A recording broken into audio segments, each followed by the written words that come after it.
ਅੰਮ੍ਰਿਤ ਬਚਨ ਨੇ ਜਿਸਨੋ ਬਖਸ਼ ਲਏ ਮੇਰੇ ਪਿਆਰੇ ਸੋ ਜਸ ਤੇਰਾ ਗਾਵੈ। ਜਿਨ੍ਹਾਂ ਤੇ ਹੈ ਅਕਾਲ ਪੁਰਖ ਵਾਹਿਗੁਰੂ ਜੀ ਤੁਹਾਡੀ ਬਖਸ਼ਿਸ਼ ਹੋ ਜਾਏ ਉਹਨਾਂ ਨੂੰ ਤੁਹਾਡਾ ਜਸ ਗਾਇਨ ਤੇ ਸਰਵਨ ਕਰਨ ਦਾ ਸੁਭਾਗ ਪ੍ਰਾਪਤ ਹੁੰਦਾ ਹੈ। ਸਤਿਕਾਰਯੋਗ ਭਾਈ ਸਾਹਿਬ ਭਾਈ ਰਿਸ਼ਪਾਲ ਸਿੰਘ ਜੀ ਦੇ ਰਾਗੀ ਜਥੇ ਪਾਸੋਂ ਆਪ ਜੀ ਨੇ ਇਲਾਹੀ ਬਾਣੀ ਦਾ ਕੀਰਤਨ ਸਰਵਨ ਕੀਤਾ ਹੈ। ਕੀਰਤਨ ਸਰਵਨ ਕਰਨ ਦਾ ਮਤਲਬ ਹੈ ਗੁਰੂ ਸਾਹਿਬ ਜੀ ਨੂੰ ਸੁਣਨਾ, ਸਰਵਨ ਕਰਨਾ ਤੇ ਉਪਰੰਤ ਚੱਲ ਰਹੀ ਲੜੀਵਾਰ ਬਾਣੀ ਦੀ ਵਿਚਾਰ ਦੇ ਅੰਦਰ ਜਦੋਂ ਅਸੀਂ ਕਥਾ ਸਰਵਨ ਕਰਨੇ ਆ ਤੇ ਕਥਾ ਦਾ ਮਤਲਬ ਹੈ ਗੁਰਬਾਣੀ ਨੂੰ ਸਮਝਣ ਦਾ ਯਤਨ ਕਰਨਾ। ਇਸ ਤੋਂ ਬਾਅਦ ਸਮਝ ਕੇ ਅਸੀਂ ਆਪਣੇ ਪ੍ਰੈਕਟੀਕਲ ਜੀਵਨ ਦੇ ਵਿੱਚ ਇਹਨੂੰ ਲਾਗੂ ਕਰਨਾ ਹੁੰਦਾ। ਤੇ ਗੁਰੂ ਸਾਹਿਬ ਜੀ ਅੱਜ ਦੇ ਸ਼ਬਦ ਦੇ ਅੰਦਰ ਜ਼ਿਕਰ ਕਰ ਰਹੇ ਨੇ, ਖੰਭ ਵਕਾਂਦੜੇ ਜੇ ਲਹਾਂ। ਖੰਭ ਦਾ ਮਤਲਬ ਹੈ ਪੰਖ ਜਾਂ ਵਿੰਗਸ, ਜਿਹੜੇ ਪੰਛੀਆਂ ਦੇ ਪੰਖ ਹੁੰਦੇ ਨੇ। ਹਜ਼ੂਰ ਨੇ ਇੱਕ ਐਨਾਲੋਜੀ ਵਰਤ ਕੇ ਮੈਟਾਫੋਰਿਕ ਲੈਂਗੁਏਜ ਦੇ ਰਾਹੀਂ ਸਾਨੂੰ ਸਮਝਾਉਣ ਦਾ ਯਤਨ ਕੀਤਾ ਹੈ। ਆਪਣੀ ਉਸ ਅਕਾਲ ਪੁਰਖ ਵਾਹਿਗੁਰੂ ਜੀ ਦੇ ਪ੍ਰਤੀ, ਰੱਬ ਦੇ ਪ੍ਰਤੀ ਜਿਹੜੀ ਲੌਂਗਿੰਗ ਹੈ, ਅੰਦਰ ਦੀ ਤੜਫ ਹੈ, ਉਹਦਾ ਜ਼ਿਕਰ ਕੀਤਾ ਹੈ ਕਿ ਜੇ ਮੈਨੂੰ ਖੰਭ ਕਿਧਰੇ ਮਿਲਦੇ ਹੋਣ, ਇਹੋ ਜਿਹੇ ਪੰਖ ਵਿੰਗਸ, ਜੇ ਕਿਧਰੇ, ਜੇ ਲਹਾਂ ਦਾ ਮਤਲਬ ਜੇ ਕਿਧਰੇ ਮਿਲਦੇ ਹੋਣ, ਕਿੰਨਾ ਦਾ ਮਤਲਬ ਹੈ ਮੈਂ ਲੈ ਲਵਾਂ। ਸਾਵੀਂ ਤੋਲ ਦਾ ਮਤਲਬ ਆਪਣੇ ਆਪ ਨੂੰ ਉਹਦੇ ਬਰਾਬਰ ਤੋਲ ਕੇ, ਕਿਉਂਕਿ ਪੁਰਾਣੇ ਸਮੇਂ ਦੇ ਵਿੱਚ ਬਾਰਟਰ ਸਿਸਟਮ ਸੀ, ਜਦੋਂ ਚੀਜ਼ਾਂ ਦੇ ਨਾਲ ਚੀਜ਼ਾਂ ਨੂੰ ਜਿਹੜਾ ਤੋਲ ਕੇ ਜਾਂ ਉਹਦੀ ਵੈਲਿਊ ਪਾ ਕੇ ਉਹਦੀ ਇੱਕ ਦੂਜੇ ਨਾਲ ਵਟਾਈਆਂ ਜਾਂਦੀਆਂ ਹੁੰਦੀਆਂ ਸੀ। ਤੇ ਗੁਰੂ ਸਾਹਿਬ ਜੀ ਕਹਿੰਦੇ ਨੇ ਮੈਂ ਆਪਣਾ ਆਪਾ ਉਹਦੇ ਬਰਾਬਰ ਦੇ ਦਿਆਂ, ਤੋਲ ਕੇ ਉਹਨਾਂ ਪੰਖਾਂ ਨੂੰ ਪ੍ਰਾਪਤ ਕਰ ਲਾਂ। ਤੇ ਜਦੋਂ ਡੀਪਲੀ ਸਮਝਣ ਦਾ ਯਤਨ ਕਰਾਂਗੇ ਨਾ, ਵਾਕਿਆ ਹੀ ਸਾਨੂੰ ਸਮੁੱਚੀ ਜ਼ਿੰਦਗੀ ਜਦੋਂ ਸਮਰਪਿਤ ਕਰਨੀ ਪੈਂਦੀ ਹੈ ਧਰਮ ਦੇ ਰਾਹ ਦੇ ਵਿੱਚ, ਤੇ ਵਾਕਿਆ ਹੀ ਇਹ ਤੋਲ ਹੁੰਦਾ ਹੈ। ਮਨ ਦੇ ਰਾਮ ਲਿਆ ਹੈ ਮੋਲ, ਤਨ ਜੜਾਈ ਆਪਣਾ। ਉਹ ਜਿਹੜੇ ਵਿੰਗਸ ਨੂੰ ਮੈਂ ਆਪਣੇ ਤਨ ਦੇ ਨਾਲ ਜੜਾ ਲਾਂ, ਉਹ ਕਿਹੜੇ ਪੰਖ ਨੇ? ਲਹਾਂ ਸੋ ਸੱਜਣ ਟੋਲ। ਟੋਲ ਦਾ ਮਤਲਬ ਸੱਜਣ ਦੇ ਨਾਣੇ ਨੂੰ ਨਾ ਔਂਕੜ ਹੈ, ਜਿਹਦਾ ਮਤਲਬ ਹੈ ਜਿਹੜਾ ਸਿੰਗੂਲਰ ਹੈ, ਜਿਹਦਾ ਮਤਲਬ ਇੱਕ ਅਕਾਲ ਪੁਰਖ ਵਾਹਿਗੁਰੂ ਰੂਪੀ ਸੱਜਣ। ਟੋਲ ਦਾ ਮਤਲਬ ਮੈਂ ਉਹਨੂੰ ਲੱਭ ਲਵਾਂ।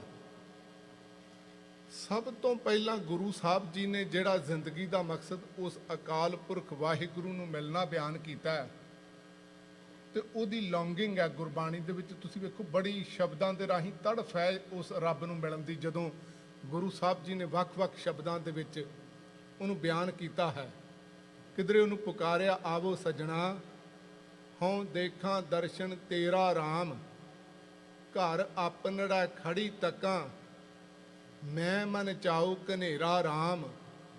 ਮੈਂ ਮਨ ਚਾਉ ਕਨੇਰਾ ਤੂੰ ਪ੍ਰਭ ਮੇਰਾ, ਮੈਂ ਤੇਰਾ ਪਰਵਾਸਾ, ਦਰਸ਼ਨ ਦੇਖ ਪਈ ਨਿਹ ਕੇਵਲ, ਜਨਮ ਮਰਨ ਦੁਖ ਨਾਸਾ। ਕਿਧਰੇ ਹਜ਼ੂਰ ਕਹਿੰਦੇ ਨੇ, ਕੋਈ ਆਣ ਮਿਲਾਵੈ ਮੇਰਾ ਪ੍ਰੀਤਮ ਪਿਆਰਾ, ਹਉ ਤਿਸ ਪੈ ਆਪ ਵਿਚਾਈ, ਦਰਸ਼ਨ ਹਰ ਦੇਖਣ ਕੈ ਤਾਈ, ਕਿਰਪਾ ਕਰਾਂ ਤਾਂ ਸਤਿਗੁਰ ਮੇਲਾਂ, ਹਰ ਹਰ ਨਾਮ ਤੇ ਆਈ।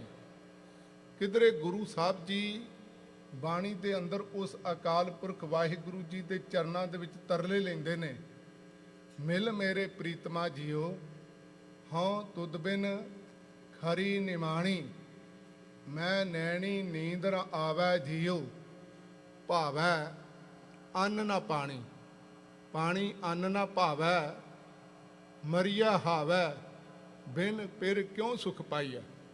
ਹਜ਼ੂਰ ਨੇ ਕਿਧਰੇ ਬਾਣੀ ਦੇ ਅੰਦਰ ਇਹ ਤੜਫ ਦਾ ਜ਼ਿਕਰ ਕੀਤਾ ਹੈ। ਜੇ ਬਾਬਾ ਫਰੀਦ ਜੀ ਦੀ ਰਚਨਾ ਪੜ੍ਹੀਏ, ਉਹਨਾਂ ਨੇ ਵੀ ਅੰਦਰੋਂ ਬਿਰਹਾ ਦੇ ਵਿੱਚ ਆ ਕੇ ਅਕਾਲ ਪੁਰਖ ਵਾਹਿਗੁਰੂ ਨੂੰ ਪੁਕਾਰਿਆ ਹੈ ਤੇ ਜ਼ਿਕਰ ਕੀਤਾ ਵੀ ਇਹ ਬੜੀ ਜ਼ਰੂਰੀ ਅੰਗ ਹੈ ਧਰਮ ਦਾ।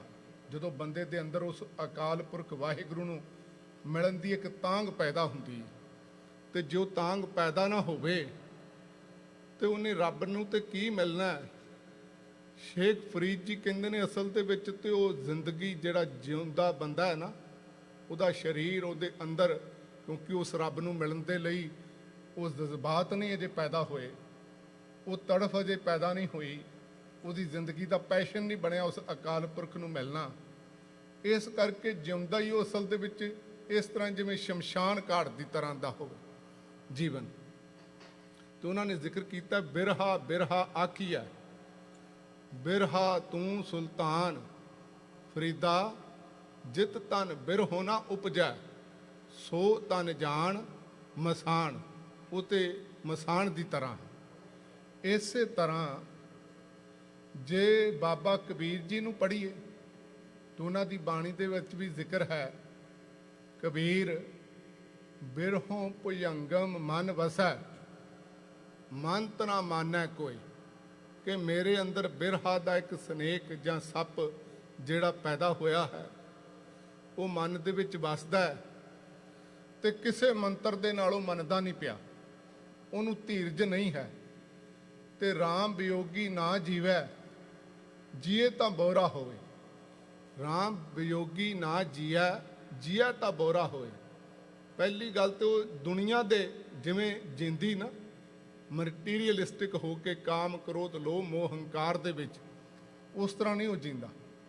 ਉਹਦਾ ਜੀਣਾ ਜਿਹੜਾ ਵੱਖਰਾ ਹੈ, ਆਖਾਂ ਜੀਵਾਂ ਵਿਸਰਾ ਮਰ ਜਾਵਾਂ। ਉਹ ਤੇ ਜੇ ਰੱਬ ਨੂੰ ਆਖਦਾ ਤੇ ਉਹ ਜੀਵਨ ਸਮਝਦਾ, ਤੇ ਜੇ ਉਹਨੂੰ ਭੁੱਲ ਜਾਏ ਤੇ ਗੁਰੂ ਸਾਹਿਬ ਜੀ ਨੇ, ਧੰਨ ਗੁਰੂ ਅਰਜਨ ਸਾਹਿਬ ਜੀ ਨੇ ਵੀ ਜ਼ਿਕਰ ਕੀਤਾ ਹੈ, ਮਰਨੰ ਬਿਸਰਨੰ ਗੋਬਿੰਦਾ, ਜੀਵਨੰ ਹਰ ਨਾਮ ਧਿਆਵਨਾ। ਮੌਤ ਤੇ ਉਸ ਅਕਾਲ ਪੁਰਖ ਵਾਹਿਗੁਰੂ ਜੀ ਨੂੰ ਭੁੱਲ ਜਾਣਾ, ਤੇ ਜੀਵਨ ਹੈ ਉਸ ਰੱਬ ਨੂੰ ਵਾਹਿਗੁਰੂ ਨੂੰ ਯਾਦ ਕਰਨਾ। ਇਹ ਤੇ ਅੰਦਰ ਦੀ ਤੜਫ ਹੈ ਜਿਹੜੀ ਇਹਨਾਂ ਸ਼ਬਦਾਂ ਤੋਂ ਲੱਗਦੀ ਗੁਰੂ ਸਾਹਿਬ ਜੀ ਦੀ। ਹੁਣ ਜਿਹੜੇ ਪੰਖ ਕਿਹੜੇ ਨੇ ਜਿਨ੍ਹਾਂ ਨੂੰ ਗੁਰੂ ਸਾਹਿਬ ਜੀ ਆਪਣੇ ਬਰਾਬਰ ਅਸਲ ਦੇ ਵਿੱਚ ਮੁੱਲ ਪਾ ਕੇ ਜਾਂ ਤੋਲ ਕੇ ਆਪਣੇ ਆਪੇ ਨੂੰ ਕੁਰਬਾਨ ਕਰ ਦੇਣਾ ਚਾਹੁੰਦੇ ਨੇ, ਤੇ ਉਸ ਤੋਂ ਬਾਅਦ ਆਪਣੇ ਤਨ ਦੇ ਨਾਲ ਜੜਾ ਕੇ ਉਸ ਅਕਾਲ ਪੁਰਖ ਵਾਹਿਗੁਰੂ ਨੂੰ ਲੱਭਣ ਦੀ ਗੱਲ ਕਰਦੇ ਨੇ, ਤੇ ਸਾਨੂੰ ਸਾਰਿਆਂ ਨੂੰ ਪ੍ਰੇਰਨਾ ਕਰਦੇ ਨੇ। ਉਹਦੇ ਬਾਰੇ ਜੇ ਡੀਪਲੀ ਜਾਈਏ, ਗੁਰੂ ਗ੍ਰੰਥ ਸਾਹਿਬ ਦੀ ਬਾਣੀ ਦੇ ਅੰਦਰ ਸਭ ਤੋਂ ਪਹਿਲਾ ਜਿਹੜਾ ਪੰਖ ਹੈ ਨਾ ਅਕਾਲ ਪੁਰਖ ਵਾਹਿਗੁਰੂ ਦਾ, ਉਹ ਇਹ ਸਾਡੇ ਅੰਦਰ ਉਸ ਅਕਾਲ ਪੁਰਖ ਵਾਹਿਗੁਰੂ ਜੀ ਦਾ ਪ੍ਰੋਪਰ ਗਿਆਨ, ਨੌਲੇਜ, ਵਿਜ਼ਡਮ, ਇਹ ਸਭ ਤੋਂ ਵੱਡਾ ਪੰਖ ਹੈ। ਇਸ ਤੋਂ ਬਿਨਾਂ ਉਸ ਅਕਾਲ ਪੁਰਖ ਵਾਹਿਗੁਰੂ ਦੀ ਪ੍ਰਾਪਤੀ ਨਹੀਂ ਹੋਣੀ। ਇੱਕ ਇਤਿਹਾਸ ਦੀ ਘਟਨਾ ਐਗਜ਼ਾਮਪਲ ਦੇ ਤੌਰ ਤੇ, ਧੰਨ ਗੁਰੂ ਹਰਗੋਬਿੰਦ ਸਾਹਿਬ ਸੱਚੇ ਪਾਤਸ਼ਾਹ ਜੀ ਦਾ ਇਸੇ ਤਰ੍ਹਾਂ ਦਰਬਾਰ ਲੱਗਾ ਹੋਇਆ ਸੀ। ਸਿੱਖ ਸੰਗਤਾਂ ਬਹਿ ਕੇ ਇਲਾਹੀ ਬਾਣੀ ਦਾ ਕੀਰਤਨ ਸਰਵਣ ਕਰਦੀਆਂ ਸਨ। ਬਾਅਦ ਦੇ ਵਿੱਚ ਗੁਰੂ ਸਾਹਿਬ ਜੀ ਆਪਣੀ ਤਕਰੀਰ ਕਰਦੇ ਸਨ, ਸ਼ਬਦ ਦੀ ਵਿਚਾਰ ਕਰਦੇ ਸਨ, ਤੇ ਸੰਗਤ ਦੇ ਵਿੱਚ ਇੱਕ ਪੰਡਿਤ ਜੀ ਆਏ, ਕਾਂਸ਼ੀ ਤੋਂ ਚੱਲ ਕੇ ਆਏ ਸਨ। ਉਹਨਾਂ ਨੂੰ ਪਤਾ ਲੱਗਾ ਵੀ ਇੱਥੇ ਬੜੇ ਬੜੇ ਵਿਦਵਾਨਾਂ ਦੀ ਵੀ ਕਦਰ ਹੁੰਦੀ ਹੈ। ਗੁਰੂ ਸਾਹਿਬ ਜੀ ਆਪ ਵੀ ਸਪਿਰਿਚੁਅਲਿਟੀ ਦੇ ਕਲਮੀਨੇਸ਼ਨ ਸਿਖਰ ਦੇ ਉੱਤੇ ਨੇ, ਤੇ ਲੋਕਾਂ ਨੂੰ, ਸਾਰੀ ਸੰਗਤ ਨੂੰ, ਕੰਗਰੀਗੇਸ਼ਨ ਨੂੰ ਉਸ ਅਕਾਲ ਪੁਰਖ ਵਾਹਿਗੁਰੂ ਜੀ ਦੇ ਲੜ ਲਾਉਣ ਦੇ ਲਈ ਰੋਜ਼ ਪ੍ਰੇਰਨਾ ਕੀਤੀ ਜਾਂਦੀ ਹੈ। ਤੇ ਆਪਣੇ ਆਪਣੇ ਹਰ ਮਜ਼ਹਬ ਜਿਹੜਾ ਬੰਦਾ ਜਿਵੇਂ ਦੇ ਵਿੱਚ ਰਿਹਾ ਹੋਵੇ, ਉਹਨੂੰ ਆਪਣੀ ਵਿਚਾਰਧਾਰਾ ਦਿੱਤੇ ਅੰਦਰੋਂ ਕਈ ਵਾਰੀ ਕੌਨਫੀਡੈਂਸ ਹੁੰਦਾ ਵੀ ਆਰ ਸੁਪੀਰੀਅਰ, ਤੇ ਉਹ ਆ ਕੇ ਦਰਬਾਰ ਦੇ ਵਿੱਚ ਬਹਿ ਗਏ ਤੇ ਗੁਰੂ ਸਾਹਿਬ ਜੀ ਨੂੰ ਬੇਨਤੀ ਕਰਨ ਲੱਗੇ, ਕਹਿਣ ਲੱਗੇ ਜੇ ਕਿਧਰੇ ਸਾਡੇ ਸਨਾਤਨ ਮਤ ਦੀ ਮਰਿਆਦਾ ਹੈ, ਜੇ ਬੰਦਾ ਗਰੁੜ ਪੁਰਾਣ ਦੀ ਕਥਾ ਸੁਣ ਲਏ, ਉਹਦੀ 84 ਕੱਟੀ ਜਾਂਦੀ ਹੈ, ਉਹ ਰੱਬ ਦੇ ਘਰ ਦੇ ਵਿੱਚ ਪ੍ਰਵਾਨ ਹੋ ਜਾਂਦਾ, ਉਹਨੂੰ ਬੜੀਆਂ ਬਖਸ਼ਿਸ਼ਾਂ ਮਿਲਦੀਆਂ ਨੇ। ਤੇ ਮੈਂ ਚਾਹੁੰਦਾ ਵੀ ਤੁਹਾਡੇ ਸਿੱਖ ਵੀ ਸਿੱਧੇ ਸਵਰਗ ਦੇ ਵਿੱਚ ਜਾਣ, ਇਹਨਾਂ ਨੂੰ ਭਟਕਣਾ ਨਾ ਪਏ। ਤੇ ਅਸਲ ਦੇ ਵਿੱਚ ਜੇ ਤੁਸੀਂ ਇਜਾਜ਼ਤ ਦਿਓ ਤੇ ਮੈਂ ਕਥਾ ਜ਼ਰੂਰ ਸੁਣਾਉਣਾ ਚਾਹੁੰਦਾ। ਤੇ ਗੁਰੂ ਸਾਹਿਬ ਜੀ ਦਾ ਨਾ ਇੱਕ ਪ੍ਰੈਕਟੀਕਲ ਢੰਗ ਹੁੰਦਾ ਸੀ ਸਮਝਾਉਣ ਦਾ। ਵੈਸੇ ਵੀ ਗੁਰੂ ਨੂੰ ਤੇ ਕਿਸੇ ਨਾਲ ਨਫ਼ਰਤ ਨਹੀਂ ਹੈ। ਗੁਰੂ ਸਾਹਿਬ ਜੀ ਜਿਨ੍ਹਾਂ ਗੁਰੂ ਨਾਨਕ ਸਾਹਿਬ ਜੀ ਨੇ ਜਦੋਂ ਹਿੰਦੁਸਤਾਨ ਦੇ ਲੋਕਾਂ ਨੂੰ ਸੰਬੋਧਨ ਕਰਨਾ ਸ਼ੁਰੂ ਕੀਤਾ, ਉਦੋਂ ਆਸੇ-ਪਾਸੇ ਸਿੱਖ ਲੋਕ ਤਾਂ ਹੈ ਨਹੀਂ ਸੀ, ਸਿੱਖੀਜ਼ਮ ਅਜੇ ਪੈਦਾ ਨਹੀਂ ਸੀ ਹੋਇਆ। ਤੇ ਗੁਰੂ ਨਾਨਕ ਸਾਹਿਬ ਜੀ ਦੀ ਵਿਚਾਰਧਾਰਾ ਸੁਣ ਕੇ ਜਿਹੜੇ ਜਿਹੜੇ ਆਂਦੇ ਗਏ ਉਹਨਾਂ ਨੂੰ ਅਸੀਂ ਸਿੱਖ ਕਹਿੰਦੇ ਹਾਂ। ਤੇ ਉਹ ਮੈਜੋਰਿਟੀ ਜਿਹੜੇ ਹਿੰਦੁਸਤਾਨ ਦੇ ਸਨਾਤਨ ਮਤ ਦੇ ਵਿੱਚ ਜਿਹੜੇ ਜਿਹੜੇ ਖਿੱਤੇ 'ਚੋਂ ਜਿੱਥੇ ਜਿੱਥੇ ਗੁਰੂ ਸਾਹਿਬ ਜੀ ਗਏ ਉਹਨਾਂ ਨੇ ਵਿਚਾਰਧਾਰਾ ਐਕਸੈਪਟ ਕੀਤੀ ਤੇ ਉਹ ਜਿਹੜੀ ਪੁਰਾਣੀ ਆਈਡੀਓਲੋਜੀ ਸੀ ਉਹਨੂੰ ਚੇਂਜ ਕਰਕੇ ਗੁਰੂ ਸਾਹਿਬ ਜੀ ਦੇ ਮਤ ਨੂੰ, ਵਿਚਾਰਾਂ ਨੂੰ, ਪ੍ਰਿੰਸੀਪਲਸ ਨੂੰ ਉਹਨਾਂ ਨੇ ਸਮਝਿਆ ਵੀ ਸਰਬੱਤ ਦੇ ਭਲੇ ਲਈ ਸਭ ਤੋਂ ਜਿਹੜੇ ਪੈਰਾਮਾਊਂਟ ਕਿਸਮ ਦੇ ਆਲਾ ਦਰਜੇ ਦੇ ਇਹ ਵਿਚਾਰ ਨੇ ਤੇ ਇਹਨਾਂ ਨੂੰ ਅਪਣਾ ਕੇ ਜੀਆ ਜਾਏ। ਤੇ ਗੁਰੂ ਸਾਹਿਬ ਜੀ ਨੇ ਉਦੋਂ ਸਿੱਖਾਂ ਨੂੰ ਫਿਰ ਪਰਖਣ ਦੇ ਲਈ ਵੀ ਗੁਰੂ ਸਾਹਿਬ ਇਸ ਤਰ੍ਹਾਂ ਦੇ ਕੌਤਕ, ਕਿਉਂਕਿ ਲੈਸਨ ਤੋਂ ਬਾਅਦ ਪ੍ਰੈਕਟੀਕਲ ਇੱਕ ਐਕਸਪੀਰੀਅੰਸ ਦੇ ਵਿੱਚੋਂ ਨਿਕਲਣਾ ਬੜਾ ਜ਼ਰੂਰੀ ਹੁੰਦਾ ਹੈ। ਤੇ ਗੁਰੂ ਸਾਹਿਬ ਜੀ ਨੇ ਇਜਾਜ਼ਤ ਦੇ ਦਿੱਤੀ ਤੇ ਉਹਨਾਂ ਨੇ ਜਦੋਂ ਬੋਲਣਾ ਸ਼ੁਰੂ ਕੀਤਾ ਉਦੋਂ ਸਿੱਖਾਂ ਦੇ ਵਿੱਚ ਵਨ ਵੇ ਨਹੀਂ ਸੀ ਜਿਵੇਂ ਅੱਜ ਅਸੀਂ ਥੋੜ੍ਹੇ ਜਿਹੇ ਨੌਲੇਜ ਲੈਣ ਤੋਂ ਰਿਲੈਕਟੈਂਟ ਹੈ ਨਾ। ਤੇ ਮੈਂ ਕਈ ਵਾਰੀ ਕਿਹਾ, ਅਰਜ਼ ਕੀਤੀ ਹੈ ਕਿ ਜਦੋਂ ਆਪਾਂ ਗੁਰਦੁਆਰੇ ਆਈਏ ਨਾ ਪਹਿਲਾਂ ਤੇ ਸਾਨੂੰ ਘਰੋਂ ਸੋਚ ਕੇ ਆਉਣਾ ਚਾਹੀਦਾ ਵੀ ਅੱਜ ਅਸੀਂ ਇੱਕ ਨਵਾਂ ਲੈਸਨ ਗੁਰਬਾਣੀ ਜਿਹੜਾ ਉਹਦਾ ਨਵੇਂ ਟੌਪਿਕ ਤੇ ਨੌਲੇਜ ਲੈਣ ਵਾਸਤੇ ਆਇਆ। ਤੇ ਤੁਸੀਂ ਵੇਖੋ ਅਸੀਂ ਸਦੀਆਂ ਤੋਂ ਲਗਾਤਾਰ ਆ ਰਹੇ ਹਾਂ, ਵਨ ਵੇ ਪ੍ਰਚਾਰਕ ਬੋਲ ਕੇ ਚਲੇ ਜਾਂਦੇ ਨੇ, ਕੋਈ ਬੰਦਾ ਸਵਾਲ ਨਹੀਂ ਕਈ ਵਾਰੀ ਸੰਗਤ ਦੇ ਵਿੱਚੋਂ ਕਰਦਾ ਤੇ ਉਹਦੇ ਬਾਰੇ ਉਸ ਤੋਂ ਬਾਅਦ ਅਸੀਂ ਉਹਨੂੰ ਜਿਹੜਾ ਪ੍ਰੈਕਟੀਕਲ ਉਤਾਰਨ ਦੀ ਤੇ ਗੱਲ ਦੂਰ ਪੂਰੇ ਰੂਪ ਦੇ ਵਿੱਚ ਉਹ ਟੌਪਿਕ ਸਮਝਣ ਦਾ ਵੀ ਯਤਨ ਨਹੀਂ ਕਰਦੇ। ਤੇ ਮੈਨੂੰ ਕਿਧਰੇ ਇੱਥੇ ਚਰਚਿਸ ਦੇ ਵਿੱਚ ਜਾਣ ਦਾ ਮੌਕਾ ਮਿਲਿਆ, ਸਾਨੂੰ ਹਰ ਕਿਸੇ ਕੋਲੋਂ ਸਿੱਖਣਾ ਚਾਹੀਦਾ। ਤੇ ਉਹ ਕਮਿਊਨਿਟੀ ਜਦੋਂ ਜਾਂਦੀ ਨਾ ਚਰਚਾਂ ਦੇ ਵਿੱਚ ਤੇ ਮੈਂ ਵੇਖਿਆ ਵੀ ਉਹ ਆਪਣੇ ਨਾਲ ਕੋਈ ਕਾਗਜ਼ ਨੋਟਬੁੱਕਸ ਲੈ ਕੇ ਜਾਂਦੇ ਨੇ। ਜਦੋਂ ਤਕਰੀਰ ਹੋਈ ਰਹੀ ਹੋਵੇ ਉਹ ਨਾਲ ਨਾਲ ਨੋਟ ਕਰਦੇ ਰਹਿੰਦੇ ਨੇ। ਤੇ ਸਾਨੂੰ ਸਿੱਖਾਂ ਨੂੰ ਵੀ ਇਸੇ ਤਰ੍ਹਾਂ ਹੀ ਚਾਹੀਦਾ ਵੀ ਜਦੋਂ ਅਸੀਂ ਗੁਰਦੁਆਰੇ ਆਈਏ ਜਿਹੜਾ ਸ਼ਬਦ ਵਿਚਾਰ ਹੋਵੇ ਘਰੋਂ ਅਸੀਂ ਅਰਥ ਵੇਖ ਕੇ ਆਈਏ ਬਕਾਇਦਾ, ਜਿੱਥੇ ਲੜੀਵਾਰ ਵਿਚਾਰ ਚੱਲਦੀ, ਕਿਉਂਕਿ ਅਰਥਾਂ ਤੋਂ ਡੀਪਲੀ ਇਹਦੀ ਫਿਲਾਸਫੀ ਅਸੀਂ ਸਮਝਣ ਵਾਸਤੇ ਆਉਣਾ ਹੈ। ਤੇ ਅਸਲ ਦੇ ਵਿੱਚ ਉਸ ਤੋਂ ਬਾਅਦ ਫਿਰ ਅਸੀਂ ਕਾਪੀ ਪੈਨ ਲੈ ਕੇ ਆਈਏ ਵੀ ਜਿਹੜੀ ਗੱਲ ਹੋਈ ਹੈ ਤੇ ਉਹਦੇ ਬਣਦੇ ਸਵਾਲ ਵੀ ਬਾਅਦ ਦੇ ਵਿੱਚ ਪੁੱਛੇ ਜਾਣ ਜਾਂ ਡੀਪਲੀ ਉਸ ਟੌਪਿਕ ਨੂੰ ਸਮਝਣ ਦਾ, ਅੰਡਰਸਟੈਂਡ ਕਰਨ ਦਾ ਯਤਨ ਕੀਤਾ ਜਾਏ ਜਿੰਨਾ ਹੋ ਸਕੇ, ਤਾਂ ਕਿ ਉਹ ਟੌਪਿਕ ਰਿਪੀਟ ਨਾ ਹੋਣ। ਜਦੋਂ ਜੇ ਸਾਡੇ ਕੋਲ ਇਹੋ ਜਿਹਾ ਡਾਟਾ ਹੋਵੇ ਨਾ ਅਸੀਂ ਫਿਰ ਦੱਸ ਸਕਦੇ ਹਾਂ ਅਗਲੇ ਆਉਣ ਵਾਲੇ ਪ੍ਰਚਾਰਕਾਂ ਨੂੰ ਵੀ ਇੰਨੇ ਟੌਪਿਕ ਇੱਥੇ ਕਲੀਅਰ ਇੱਕ ਸਾਲ ਦੇ ਵਿੱਚ ਹੋਏ ਨੇ, ਤੁਸੀਂ ਇਹਨਾਂ ਟੌਪਿਕ ਦੇ ਉੱਤੇ ਗੱਲ ਕਰੋ, ਜਾਂ ਗੁਰਬਾਣੀ ਦੀ ਲੜੀਵਾਰ ਵੀ ਟੌਪਿਕ ਜਿਹੜੇ ਲਏ ਜਾ ਸਕਦੇ ਨੇ। ਤੇ ਅਸਲ ਦੇ ਵਿੱਚ ਗੁਰੂ ਸਾਹਿਬ ਜੀ ਨੇ ਉਦੋਂ ਇਜਾਜ਼ਤ ਦੇ ਦਿੱਤੀ, ਕਿਉਂਕਿ ਉਦੋਂ ਵਨ ਵੇ ਨਹੀਂ ਸੀ ਹੁੰਦਾ ਵੀ ਇਕੱਲਾ ਪ੍ਰਚਾਰਕ ਸਿੰਘ ਬੋਲਦਾ ਪਿਆ ਤੇ ਉਹ ਬੋਲ ਕੇ ਚਲੇ ਗਏ। ਉਹ ਸੰਗਤ ਵੀ ਸਵਾਲ ਕਰਦੀ ਹੁੰਦੀ ਸੀ। ਉਹਨੇ ਜਦੋਂ ਬੋਲਣਾ ਸ਼ੁਰੂ ਕੀਤਾ ਵੀ ਜਦੋਂ ਬੰਦਾ ਮਰਦਾ ਉਹਦੀ ਆਤਮਾ ਸਰੀਰ ਦਾ ਮੋਹ ਨਹੀਂ ਛੱਡਦੀ, ਉਹਦੇ ਆਲੇ ਦੁਆਲੇ ਰੋਣਾ, ਕੁਰਲਾਣਾ, ਚੀਕਾਂ ਮਾਰਨੀਆਂ ਬੜੀ ਜ਼ਰੂਰੀ ਨੇ, ਕਿਉਂਕਿ ਗਰੁੜ ਪੁਰਾਣ ਦੇ ਮੁਤਾਬਕ ਸੀ। ਉਸ ਤੋਂ ਬਾਅਦ ਜਦੋਂ ਕਿਵੇਂ ਕਿਵੇਂ ਸ਼ਮਸ਼ਾਨ ਘਾਟ ਦੇ ਵਿੱਚ ਲੈ ਕੇ ਆਉਣਾ, ਕਿਹੜੀ ਕਿਹੜੀ ਕਿਰਿਆ, ਜਿਹੜਾ ਘੜਾ ਭੰਨਣ ਤੋਂ ਲੈ ਕੇ ਫਿਰ ਉਹਦੇ ਪੈਰ ਜਿਹੜੇ ਸ਼ਮਸ਼ਾਨ ਘਾਟ ਵੱਲ ਨੂੰ ਕਰਨੇ ਬੜੇ ਜ਼ਰੂਰੀ ਨੇ, ਕਿਉਂਕਿ ਆਤਮਾ ਦਾ ਮੋਹ ਹੁੰਦਾ ਕਿਤੇ ਦੁਬਾਰਾ ਘਰ ਨਾ ਆ ਜਾਏ, ਘਰਦਿਆਂ ਨੂੰ ਤੰਗ ਨਾ ਕਰੇ। ਤੇ ਇਸ ਕਰਕੇ ਉਹ ਸਾਰਾ ਕੁਝ ਦੱਸਦਾ ਗਿਆ। ਜਦੋਂ ਕਹਿਣ ਲੱਗਾ ਨਾ ਵੀ ਇਹਨੂੰ ਬਾਅਦ ਦੇ ਵਿੱਚ ਆਤਮਾ ਨੂੰ ਪਹੁੰਚਣ ਲਈ 360 ਦਿਨ ਲੱਗ ਜਾਂਦੇ ਨੇ ਪਿੱਤਰ ਲੋਕ ਦੇ ਵਿੱਚ। ਤੇ ਉੱਥੇ ਇੱਕ ਸਿੱਖ ਜਿਹੜਾ ਸੁਣ ਰਿਹਾ ਸੀ ਉਹਨਾਂ ਨੇ ਕਿਹਾ, ਕਹਿਣ ਲੱਗੇ ਪੰਡਿਤ ਜੀ ਸਾਡੇ ਅੰਦਰ ਇੱਕ ਸਵਾਲ ਪੈਦਾ ਹੋਇਆ ਅਸਲ ਦੇ ਵਿੱਚ, ਉਹ ਇਹ ਵੀ ਅਸੀਂ ਗੁਰੂ ਸਾਹਿਬ ਜੀ ਦੀ ਬਾਣੀ ਨੂੰ ਸੁਣਨੇ ਆ ਰੋਜ਼, ਤੇ ਸਤਿਗੁਰ ਪੂਰੇ ਸਾਚ ਕਹਿਆ ਨਾਮ ਤੇਰੇ ਕੀ ਮੁਖ ਤੇ ਬੀਥੀ ਜਮ ਕਾ ਮਾਰਗ ਦੂਰ ਰਿਹਾ।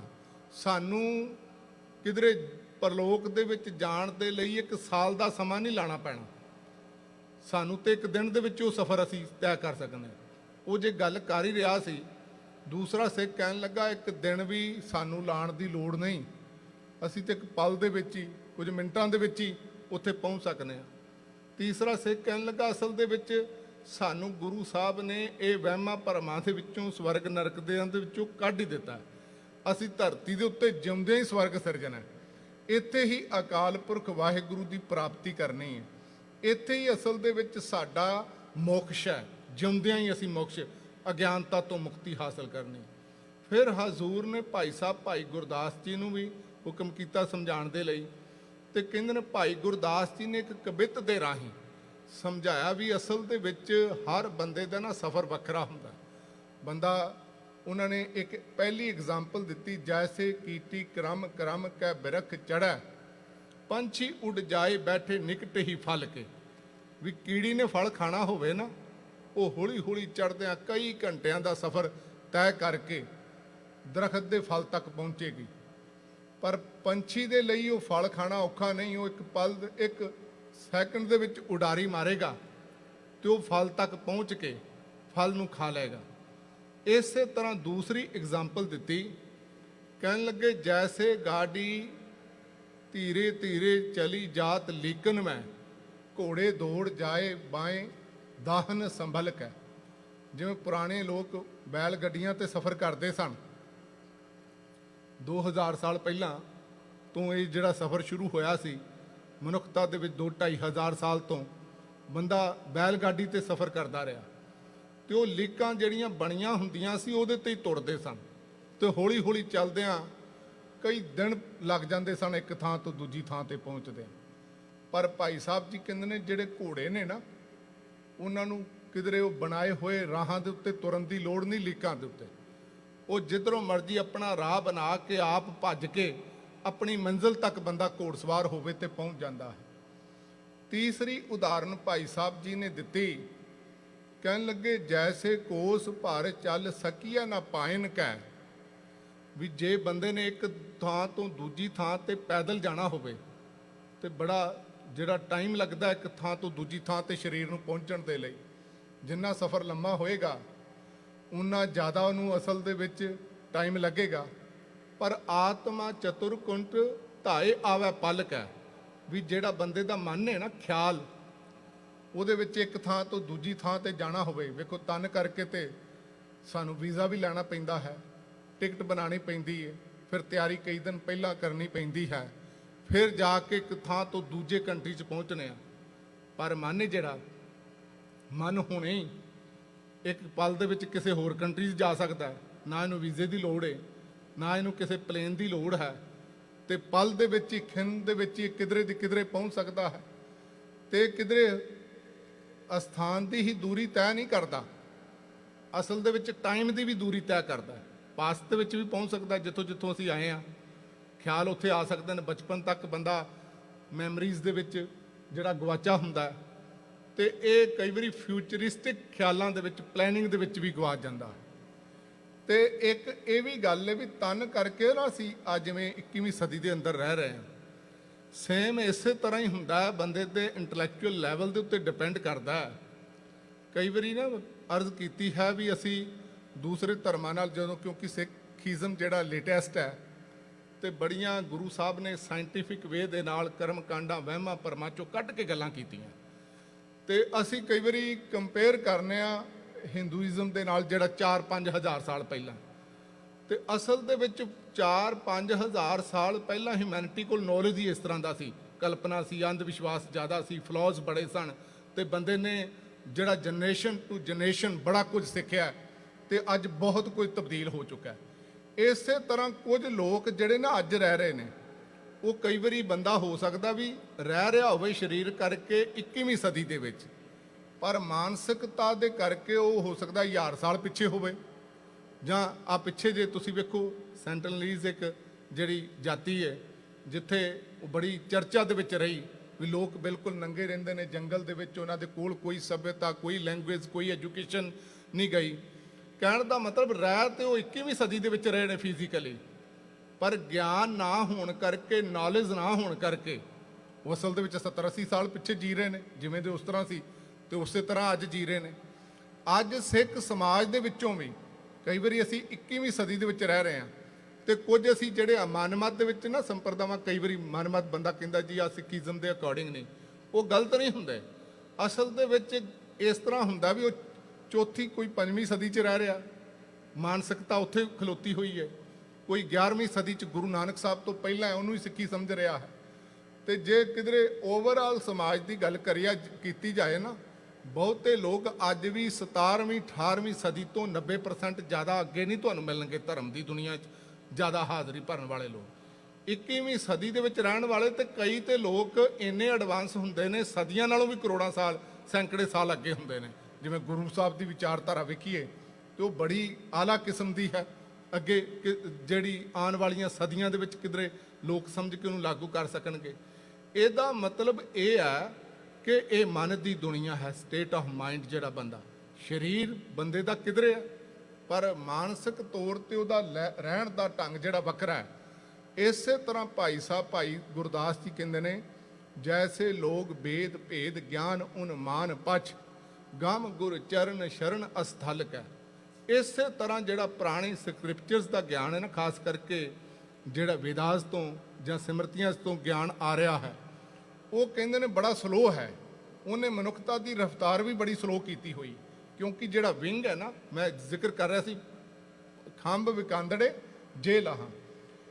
ਗੁਰੂ ਸਾਹਿਬ ਨੇ, ਜਿਹੜਾ ਬੰਦਾ ਆਮ ਵੇਖੋ ਸਮਾਜ ਦੇ ਵਿੱਚੋਂ ਬੰਦੇ ਦੇ ਕੰਟਰੋਲ 'ਚ ਨਾ ਹੋਵੇ ਨਾ, ਉਹਨੂੰ ਵੀ ਕਿਹਾ ਜਾਂਦਾ ਵੀ ਬੰਦੇ ਨੂੰ ਖੰਭ ਲੱਗ ਗਏ ਨੇ ਇਹਨੂੰ। ਤੇ ਜਿਹੜਾ ਬਾਬਾ ਫਰੀਦ ਜੀ, ਕਬੀਰ ਜੀ ਨੇ ਵੀ ਕਿਹਾ ਨਾ, ਕਬੀਰ ਮਨ ਪੰਖੀ ਭਇਓ ਉੱਡ ਉੱਡ ਦੈਨ ਦਿਸ ਜਾਏ। ਉਦੋਂ ਲੱਗਦੇ ਨੇ ਕਾਮ ਕ੍ਰੋਧ ਲੋਭ ਮੋਹ ਹੰਕਾਰ ਵਾਸ਼ਨਾਵਾਂ ਦੇ ਖੰਭ। ਜਦੋਂ ਬੰਦਾ ਕਦੇ ਕਾਮ ਦੀ ਦੁਨੀਆ ਦੇ ਵਿੱਚ, ਕਦੇ ਲੋਭ ਦੀ ਦੁਨੀਆ ਦੇ ਵਿੱਚ, ਕਦੇ ਹੰਕਾਰ ਦੀ ਦੁਨੀਆ ਦੇ ਵਿੱਚ ਵਿਚਰਦਾ ਹੈ। ਇਹ ਜਿਹੜੇ ਖੰਭ ਨੇ ਨਾ, ਇਹ ਹੈ ਬੰਦੇ ਦੀ ਰਫ਼ਤਾਰ ਨੂੰ ਬੂਸਟ ਕਰਨ ਦੇ ਲਈ। ਅੱਜ ਬੜੇ ਸਾਧਨ ਨੇ, ਤੁਸੀਂ ਵੇਖੋ ਬੰਦੇ ਦੇ ਸਰੀਰ ਦੇ ਵਿੱਚੋਂ ਤੇ ਵਿੰਗ ਨਹੀਂ ਨਿਕਲੇ, ਵਿੰਗਸ ਨਹੀਂ ਹਨ, ਪਰ ਬੰਦੇ ਨੇ ਟੈਕਨੋਲੋਜੀ ਵਾਲੇ, ਸਾਇੰਸ ਤੇ ਟੈਕਨੋਲੋਜੀ ਵਾਲੇ ਵਿੰਗ ਬਣਾ ਲਏ ਨੇ। ਹੁਣ ਅਸੀਂ ਜਿਹੜਾ ਕੋਲੰਬਸ ਵਰਗਿਆਂ ਨੂੰ ਕਈ ਮਹੀਨੇ ਲੱਗ ਗਏ ਸੀ ਅਮਰੀਕਾ ਲੱਭਦਿਆਂ ਤੇ ਆਉਂਦਿਆਂ, ਤੇ ਉਹ ਕੁਝ ਘੰਟਿਆਂ ਦੇ ਵਿੱਚ ਹੀ, 17-18 ਘੰਟਿਆਂ ਦੇ ਵਿੱਚ ਬੰਦਾ ਸਫ਼ਰ ਕਰ ਲੈਂਦਾ। ਤੇ ਅੱਜ ਵਿਜ਼ਨ ਦਿੱਤਾ ਜਾ ਰਿਹਾ ਵੀ ਆਉਣ ਵਾਲੇ ਸਮੇਂ 'ਚ 100 ਸਾਲ ਬਾਅਦ ਹੋ ਸਕਦਾ ਇਹੋ ਜਿਹੀ ਟੈਕਨੋਲੋਜੀ, ਜਿਹੜੀ ਆਪਟੀਮਿਸਟਿਕ ਨੇ ਵਿਗਿਆਨਕ ਸਾਇੰਟਿਸਟ ਵੀ ਡਿਵੈਲਪ ਕਰ ਲਈ ਜਾਏਗੀ, ਵੀ ਇਹ ਜਿਹੜਾ ਇੰਡੀਆ ਤੋਂ ਅਮਰੀਕਾ ਤੱਕ ਦਾ ਸਫ਼ਰ ਹੈ ਅੱਧੇ ਪੌਣੇ ਘੰਟੇ ਦੇ ਵਿੱਚ ਹੀ। ਤੇ ਜਦੋਂ ਅਸੀਂ ਨਵੇਂ ਜਨਰੇਸ਼ਨ ਨੂੰ ਕਿਧਰੇ ਬੰਦਾ ਕਿਹਾ ਕਰੇਗਾ ਵੀ ਅਸੀਂ 18 ਘੰਟੇ ਲਾ ਕੇ ਅਮਰੀਕਾ ਪਹੁੰਚਦੇ ਹੁੰਦੇ ਸੀ, ਤੇ ਉਹ ਹੱਸਿਆ ਕਰਨਗੇ, ਓ ਮਾਈ ਗੁੱਡਨੈਸ, ਤੁਸੀਂ ਇੰਨੇ 18 ਘੰਟੇ ਕੀ ਕਰਦੇ ਰਹਿੰਦੇ ਸੀ, ਵੀ ਕਿਵੇਂ ਤੁਹਾਡਾ ਟਾਈਮ ਪਾਸ ਹੁੰਦਾ ਸੀ। ਹੁਣ ਤੇ ਅਸੀਂ ਅੱਧੇ ਘੰਟੇ ਦੇ ਵਿੱਚ ਹੀ, 15 ਮਿੰਟ ਦੇ ਵਿੱਚ ਹੀ ਇੱਥੋਂ ਸਾਰੇ ਜਿਹੜਾ ਗਲੋਬ ਦਾ ਚੱਕਰ ਲਾ ਲੈਂਦੇ ਆ। ਕਹਿਣ ਦਾ ਮਤਲਬ ਅਸਲ ਦੇ ਵਿੱਚ ਇਹ ਗਿਆਨ ਹੈ ਜਿਹੜਾ ਬੰਦੇ ਨੂੰ ਪੰਖ ਦਿੰਦਾ, ਜਿਹੜੀਆਂ ਪ੍ਰਾਪਤੀਆਂ ਕਈ ਦਿਨ ਨਹੀਂ ਨਾ ਹੁੰਦੀਆਂ।